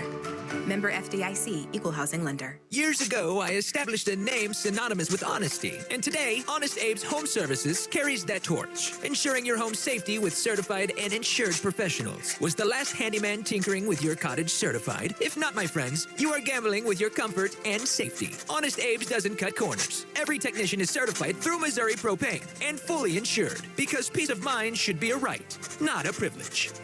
Honest advice, honest prices, Honest Abe's. Call honestabes.com. Let's get back to the action of Osage Indians football. Here's the call of the game on your Indians hometown radio station, Cool 102.7. That injury timeout brought to us by Lake Regional Medical, as the St. Francis Borgia player able to get up and walk off under his own power. Makes it 2nd down and 7 right at the 50-yard line for the Indians. Clock is running, down by 2 in the 4th quarter. Maverick in the pistol takes the snap, fakes the handoff to Herring, now looking underneath. Has Arrowwood near the sideline, and he's going to be knocked out of bounds. That'll stop the clock. He's going to be just short, and it's going to be 3rd down and short coming up for the Indians. Well, we've seen so many of these big 3rd down plays. Ball at the 46-yard line of the Knights. 3rd down. Sorry, go ahead. No, I was going to say the same thing you were thinking. It's 3rd down and 3 here. And I think this is one you got to have. It's 4-down territory, so you got 2 plays to get 3 yards here. Let's see what Osage does. Clock stopped after being knocked out. Osage has 1 timeout left. Hands this one off to Arrowwood. Big run, breaks into the secondary. Now knocked down inside the 30. Huge run there from Arrowwood. Picks up the Pacific Pools 1st down. And Osage has it 1st and 10 at the 30-yard line after that. And that right there is why you don't give up on your run game. You don't give up on Brock Arrowwood there. Keep giving him the ball. He's going to find his opportunity. Good run there from Brock Arrowwood. Leads the Indians in touchdowns and rushing yards this season. Of course, no Drake Williams tonight after his injury last week against Southern Boone. But we are hearing positive reports that he will be ready to go for postseason play. 1st and 10 for the Indians, coming up on 4 minutes here. Takes a snap, hands this one off to Herring, right side. Hit at the line of scrimmage, now spun around, knocked back. Forward progress stopped. No gain for the Indians on that play. And Herring, who has played well tonight, has struggled to get yardage here in the 2nd half. Yeah, just getting a pretty good dose of what it feels like at the next level here and what it's going to feel like for him next year. And I remember towards the end of the season seeing Brock Arrowwood coming out, right? And seeing the potential there. And you were seeing the realization of that potential here this year. We'll do the same thing for Herring next year. Tight formation, 2nd down and 10 for the Indians. Fakes the handoff to Arrowwood, now floats it over. Trying to find Wall, thrown just out in front of him. Pass incomplete, 3rd down and 10 coming up. Wall feeling some frustration there, you can tell. Not sure what that's about. Maybe if he felt like he was held or whatever was going on. But we'll live to fight another day here. 3:19 left to go here in the 4th quarter. Clock stops after the incomplete pass. Trusty gets the play in from the sideline. 15 seconds to go on the play clock as he brings it into the Indians. Now under 10 on the play clock. Maverick up to the line of scrimmage. 2 wide receivers out left are Dubb and Schreiman. Takes the snap, looking to throw. Out to the left, fires it out to Schreiman, and just over his head, out of bounds. So 4th down and 10 coming up now for the Indians from the 30. Yeah, the field just wasn't wide enough for that play. 4th down to 10. Whew. Comes down to this, 3:14 left in the game.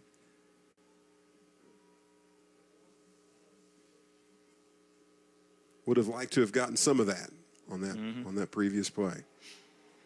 Obviously, biggest play of the game coming up here. 3:14 left to go. Osage with only 1 timeout, unable to stop the clock if St. Francis Borgia wants to run the ball. 3 receivers out left for Trusty. Takes the snap. Here comes the pressure. Looking to throw, steps up in the pocket, now fires it up over the top, flag down in the secondary as there's bodies all over the ground. Man, well, we had 2 or 3 players on the ground there, and the official saw it. He was right on top of it, threw that flag quick. Haven't seen the... Yeah, don't get too excited. Yeah, they could call anything. Hey, we're going to be excited one way or the other, I can tell you that. What if it's on us? Well, I'm going to be excited, just not a good, positive excitement. Bad excited, folks. Good or bad excited? What is the call? Pass interference on the defense. It's a good excited for Steve Addison.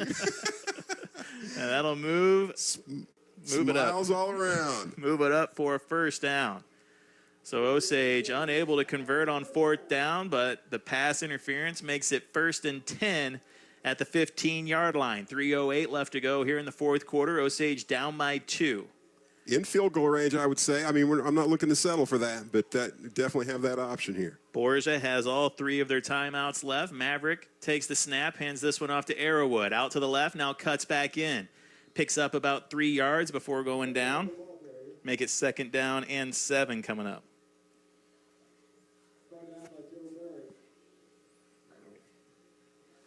Clock running, and at some point, Borgia has to use their timeouts, maybe? I don't know. What do you do here, Steve? Yeah, they're trying to, if we score, they're trying to hold on to those timeouts so they can extend the game here a little bit. And then Osage wants to score, but wants to leave as little time on the clock as possible.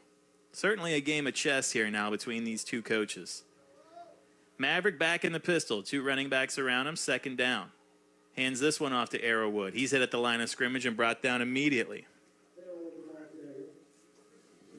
That'll run the clock under 2 minutes now. No gain on that one. Going to be 3rd down and 7 coming up. And I feel like we're playing just conservative and safe ball right now, right? We know we've got Brady Clark here to give us the lead, assuming we can get this kick through the goalpost. So we're just trying not, hey, let's not turn the ball over and let's not take a loss.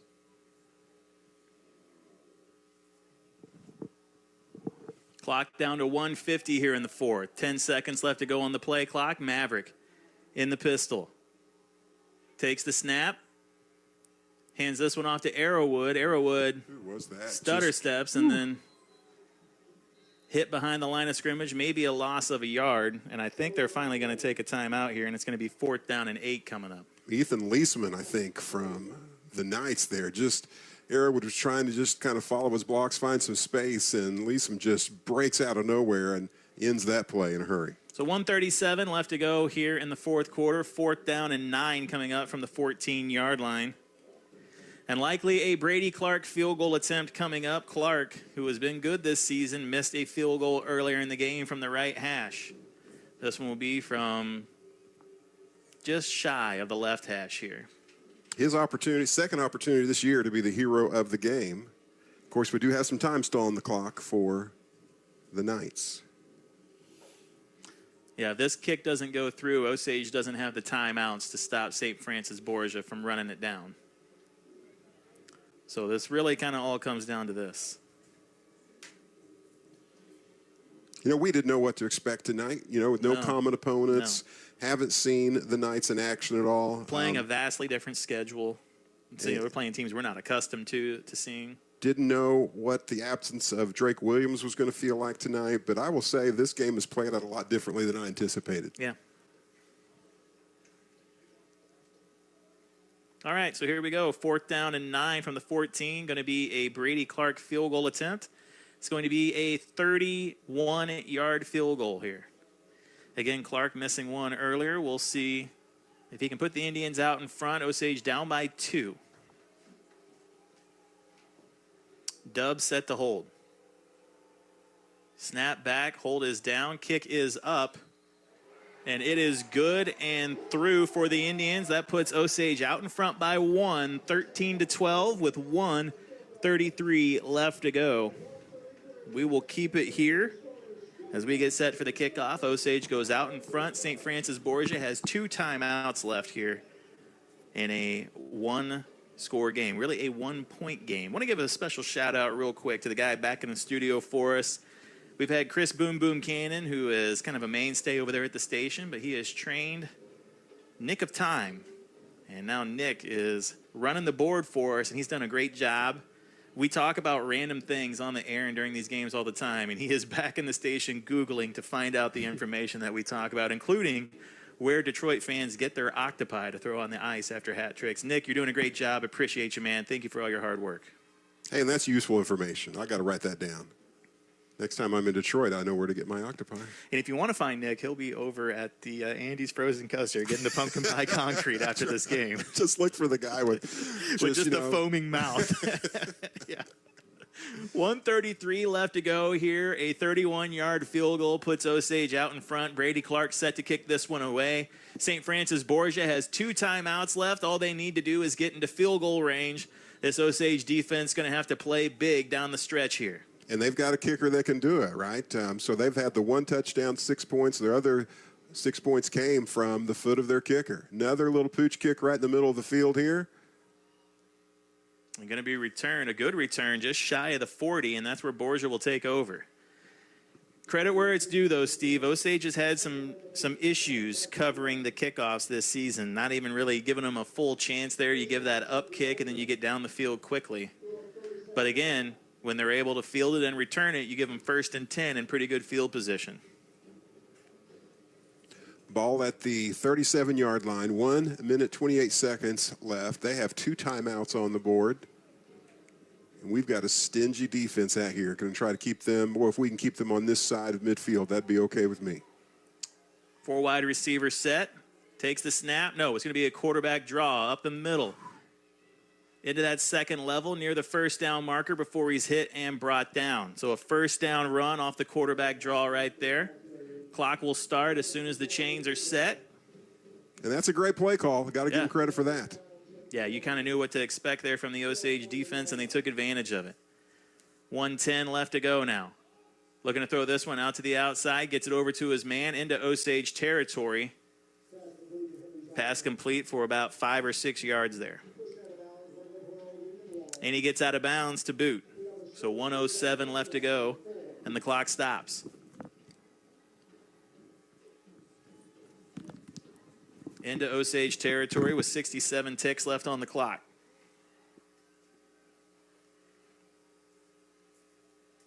Takes the snap, looks to throw, flushed out of the pocket. Now wants to move, throws over on the sideline, incomplete. 3rd down and 5 coming up. Flag in the secondary.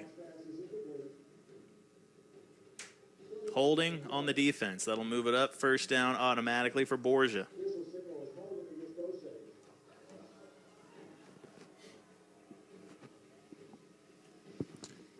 Officials playing a pretty big part of this game here in the last few moments. So it looks like that's about a 10-yard penalty, putting the ball at the 37-yard line.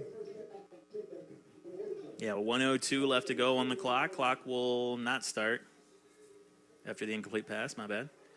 4 receivers out. Takes the snap, looks to throw. Wants to throw deep. No, now flushed out of the pocket. He's grabbed by a defender, and he got it away and almost picked off over there on the sideline. Good pursuit. Right place, right time. Quarterback did a great job of just throwing that one away, though. And it's going to be 2nd down and 10 at the 37. We're under 1 minute left to go here in the 4th quarter. 13-12 on the scoreboard. Osage up by 1. Their defense on the field trying to get a stop here.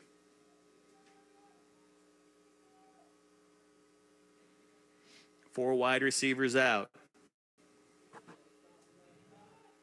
Here comes Turnier. Now flushing him out, looking over the middle. That ball's picked off by Colt Butler with the interception. Just go down. Just go down, man. And he has it. He's looking for some moves. Stays on his feet. Goes down. The School of the Osage Indians with the interception.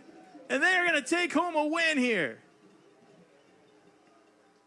Colt Butler from the safety position coming up and making that play.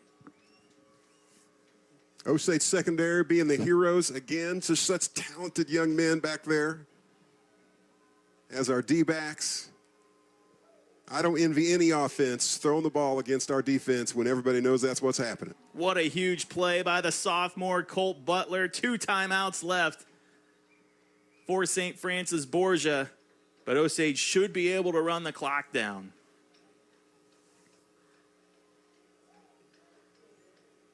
Maverick hands this one off to Arrowwood.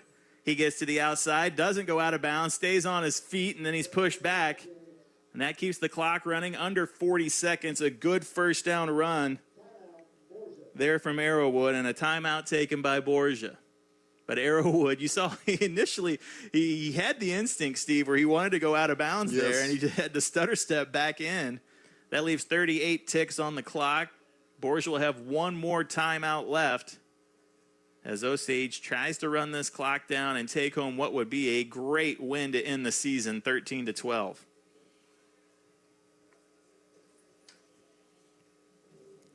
Certainly kind of reminds me of those early games in the season where, just coming down to the wire, having to fight hard, a little more of a defensive battle than what we've seen all season. Yeah, this has been a defensive back and forth for sure. Both teams made their turnovers tonight. We saw St. Francis Borgia with 2 special teams misplays that Osage has taken advantage of, and then 2 interceptions through the air for Borgia. Butler coming up with that second interception here, as Borgia was looking to drive down the field and win this game. Butler comes up with the big interception. 38 seconds left to go here. Borgia still with 1 timeout left. It's 2nd down and 5. But I think if we take a knee twice, it's pretty much over, right? Yeah, I think you're right. We're not going to do it, though, are we? No. Instead, we hand it off to Arrowwood. He picks up a few yards, and then the timeout is taken. Well, he doesn't. Actually, I don't think he lost. I think he lost a yard there. A little quick on the draw there. So 3rd down and 7 coming up now. But with 30 seconds left and Borgia not having a timeout, all Osage has to do is get in the victory formation and take a knee here to get the win. 40-second play clock. Am I right about this? Am I doing the math right? What am I asking the history teacher for? Steve, you're doing the math right. I'm just trying to make sure. I'm looking at the play clock. It's set to start at 25. Yeah. 7-6 play. It's 7-6. How about that now? 7-6 game. Well represented.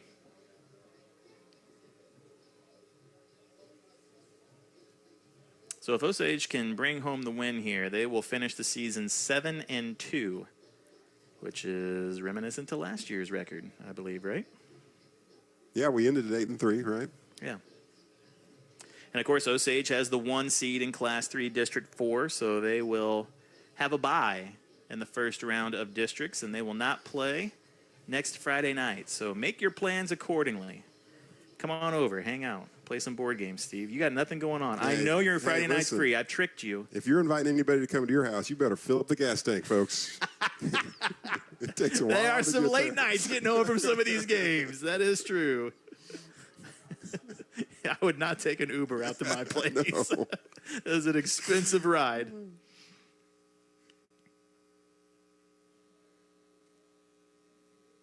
Not sure what's happening here. And I think asking the referees for any kind of clarification may not help. 3rd down and 5 here. 32 seconds left to go in the 4th quarter. Osage in the victory formation. Maverick will take the snap, take the knee, and Osage. Play clock wound up to 40. Under 40 seconds left to go on the clock. The school of the Osage Indians are going to win this game tonight with a score of 13-12 against St. Francis Borgia. An absolute defensive struggle, back and forth. Both teams went, but it was Colt Butler with the big interception on the final drive that sealed the deal and won the game for School of the Osage tonight. The Indians will finish with a record of 7-2 in the regular season as they get set for postseason play in Class 3 District 4. We'll take a break, come back with the high-tech post-game show. You're listening to Cool 102.7 Sports. Whether it's a car accident, storm damage, or a fire, when the unthinkable happens, it doesn't matter if you've saved money in 15 minutes. In this moment, it doesn't matter if your neighbor has the same insurance you do. In this moment, what matters is that your independent agent and the company that stands behind them have you covered. Mills & Sons Insurance and Auto Owners Insurance. The no-problem people. At 2701 Bagnell Dam Boulevard. Call us at 365-2002 or visit our website at millsinsurance.com. We're on your side because life happens. Whoa, Central Ozarks Commonwealth Medical Center, your health, our mission. COMC has been providing quality health care in central Missouri since 1979. From primary care, OBGYN, pediatrics, senior health, dental, and behavioral health. Go to centralozarks.org for a location near you, or call 877-406-2662. COMC, the healthy place to be. It's football season, and your team to tackle all your fall boating and winterization needs is Kellysport. Kellysport backs our Camdenton Lakers, Osage Indians, and Mizzou Tigers. Your trusted dealer for Regal, Bennington, Tiara, Grady White, and Ski Nautique. Kellysport handles new and pre-owned inventory, offers financing, storage, insurance, and the best care since 1977. Walk into the end zone with ease when Kellysport leads the way. Look them up online or come in for the best customer service at the lake. In a world where the real estate market is tougher than the gridiron, count on the play calling from Coach Matt Shrimp and the Berkshire Hathaway team. Winners never quit and quitters never win. When the deal is on the line, The inches we need are everywhere around us. count on Coach Matt Shrimp and the Berkshire Hathaway team to deliver the results. It's game time. Matt Shrimp and Berkshire Hathaway Home Services, Lake Ozark Realty. Builders, craftsmen, you're the creators of spaces where people come together to work and call home. And you never settle. You need a partner who can live up to your standards. That partner is Mid-City Lumber, with the services and products that you demand. Like Milwaukee Tools, innovative tools that solve problems and increase productivity. Learn more about Milwaukee Tools and all the best products at MidCityLumber.com. Mid-City Lumber, the contractor's resource from start to finish. KQUL, Lake Ozark. Let's get back to the action of Osage Indians football. Here's the call of the game on your Indians hometown radio station, Cool 102.7. Back here at School of the Osage High School, a final score of 13-12. Osage coming away with the win in the fourth quarter. A Brady Clark field goal followed up by a Colt Butler interception to seal the deal for School of the Osage tonight to move to 7-2 on the season. And not as exciting as, exciting in a different way from the Moberly game. We talk about that game as kind of like the standard for this season as far as excitement goes, but this one had its own fair share of ups and downs and twists and turns, and I think this game can be held right up there with the Moberly game in terms of how exciting it was and how dramatic it was down the stretch. Steve, what do you have as far as drives and team totals? Yeah, I'll just review here these second half drives because, they start out with the ball. And then our first possession, we fumble it, right? And then we have to punt. So, again, opportunities to try to get back in this game are not working out for us. We finally get the rushing touchdown there on our third possession of this second half. Then we miss a field goal, still behind, still down by, 2 at that time. Get another possession there after a poor punt on their side there. Get the field goal to go ahead and able to get the stop on their side. Let's see, the interception was the most notable, right? They get those 2 field goals to kind of stretch their lead a little bit. And then they have the turnover, they have the punt, they have the interception. So just a defensive battle, right? Yeah. As I'm looking overall, probably our lowest rushing total, maybe comparable to Blair Oaks, 44 runs for 106 yards. They had almost double, 191 yards on the ground. We had 114 yards in the air to their 83. Again, I think we talked about they had 4 turnovers there with the 2 miscues on special teams, 1 on a punt, 1 on a kickoff, and then we had the 2 interceptions. So those are big. When it's like when you win a game like this, you don't think much about what you did wrong. Everything went right for you, and you're glad of it. But when you lose a game like this, you look at those moments and you think, man, it could have been different. Hey, listen, it's more so than that, Steve. Like, you take a look at that final drive, 4th down, Mavericks throwing to the end zone, bodies are strewn about. You get the pass interference penalty. You get the holding penalty on a pass play on the previous drive where you get the Brady Clark field goal. And I'm not saying that Osage got bailed out by the referees in those situations, as there were certainly some tough calls for both teams on each side. But Osage was the benefactor in a big way in some of those calls, but it was a matter of still going out there and executing. Like, you got the calls, the calls went your way, and the pass interference, the holding and stuff like that, but you still go out there, you get the points, you get the scores, and you get the win here. And I want to shout out the defense. You take a look at that, the touchback drama on the punt, right? So it's 1st and 10 from the 20-yard line, a 72-yard run. Brock Arrowwood sprinting down the field, makes the play at the 5-yard line, and then you get the 3 and out. You force the field goal there. There are iterations of this team in the past. There are players that wouldn't have given that kind of effort, and you would have seen that just be an 80-yard touchdown run. But just the hustle, and it's a small thing in the scorebook, and Coach Jolly's probably not happy to give up 75 yards on a run right there, but it's just that kind of hustle and the heart and determination that that potentially saves the game when you look at a 1-point game like this. Yeah, and I want to give just an early nomination to Brock Arrowwood for the player of the game. We haven't reviewed the stats, and I know you do a good job of that every week, but certainly he's worth considering in terms of him having to carry the load all night long as our lead back. Here, I'm going to get off here and give the headset to Coach Jolly. Yeah, we got Coach Jolly joining us here for the Rock Island Insurance Coaches interview. As Osage gets the win tonight, 13-12, Coach Jolly putting the headset on. Coach, your team overcame some adversity tonight, pushed through, got a big win down the stretch, a 1-point win. What'd you see down there on the sidelines? A lot. You talk about adversity. It was just, you go back and look at that game, there's just like a million things that went on in that short period of time. But, again, I was really proud of our kids. I think it was a true testament. Our seniors, even in halftime, were locked in. And, I think they're restoring a little bit about what I talk about that faith and that pride in being an Osage Indian. And, there was a refuse to lose in there. And I was really proud of them because, it's about your school and it's about the community and the kids in school and stuff like that. So we're trying to represent the way we want. And I think it's becoming important to them. And I think they're starting to see not only on the field, but up at the high school. And I just think they're representing themselves really well. I'm really proud of them. Coach, talk about that refuse to lose attitude. I was just talking to Steve about the play where I'm sure you're not happy about the 75-yard run down here, but your kids, your defense, chasing them down, stopping them just shy of the end zone, and then you get 3 stops and force the field goal. You look at a play like that, and while there are a lot of plays that are result into a 13-12 game, it's that resiliency, it's that never give up, it's that we're not just going to stop here that you see from your seniors. Yeah, and I'm going to be a little critical because that was a big impact play when we didn't get the ball down on the goal line.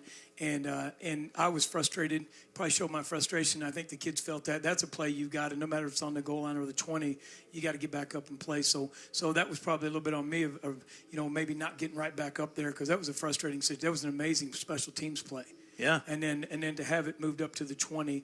The officiating crew we had tonight were excellent. There was just some inopportune times there and some questionable things. But, again, like I said, we have a small margin of error when we play a really good team. And I think Borgia is a really good team. And whether it be the officiating, whether it be the players, all that stuff, there's a lot that goes into it. Your defense gets the shutout last week. Tonight they come out here and through special teams and defense force 4 turnovers. Do you think this team is ready heading into postseason play? Well, I don't know. I mean, we're 14, 15, 16, 17 years old. So Yeah. I hope so. I hope they're ready to wake up in the morning. It's just that's really what it is.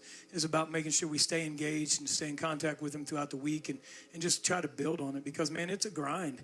And one of our coaches said the other day, if you haven't done it, if you haven't played high school football, especially somebody like Brock Arrowwood who's played all the way through, I mean, man, you're grinding like for weeks and years. And this game takes a toll on you. So it's just about trying to meet in the middle, making sure we don't hammer them too much in practice and where they're fresh at the end of the week. And there's a lot of management that goes on at this point. I know you talked about it or you touched on it a little bit earlier. I do want to give you a chance to talk about this senior squad. It was quite the lineup down there that you had as far as seniors on this team. These are kids that have been with you since the junior high level. They've stuck through 4 years of playing with you here at the high school level. Talk about that senior crew that you had coming into tonight. Well, I mean, I can't really talk about them because you have to know them. Right. I mean, there's some stories in that locker room from this senior class, and some one that I think would just surprise people. If you had time to sit down with all of them and talk to them, you'd understand how awesome all of them are. And I'll tell you, this group of parents, I actually told one of them we had our tailgate barbecue with our 4th, 5th, 6th, 7th, 8th in high school. Had over a couple hundred football players here last night, and Kyle Clark from the Outback came over and they cooked, and of course the Justin King and that crew and the Airwoods and the trustees, and it's like this family. It's when we're leery about breaking down the family because that's a pretty strong word, but I mean that's what this group is becoming. But not just the seniors, their parents and their families, and it's been really cool for me to come back and be a part of, because when I left here, that's the pride that I had in Osage, and it's just it's humbling to be a small part of bringing it back.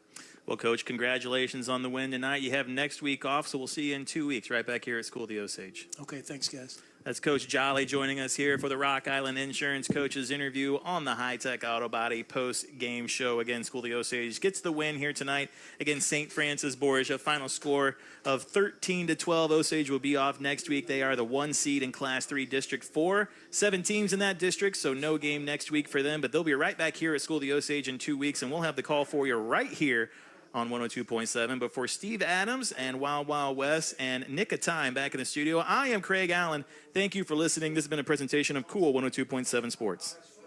Custom railing stairs that gleam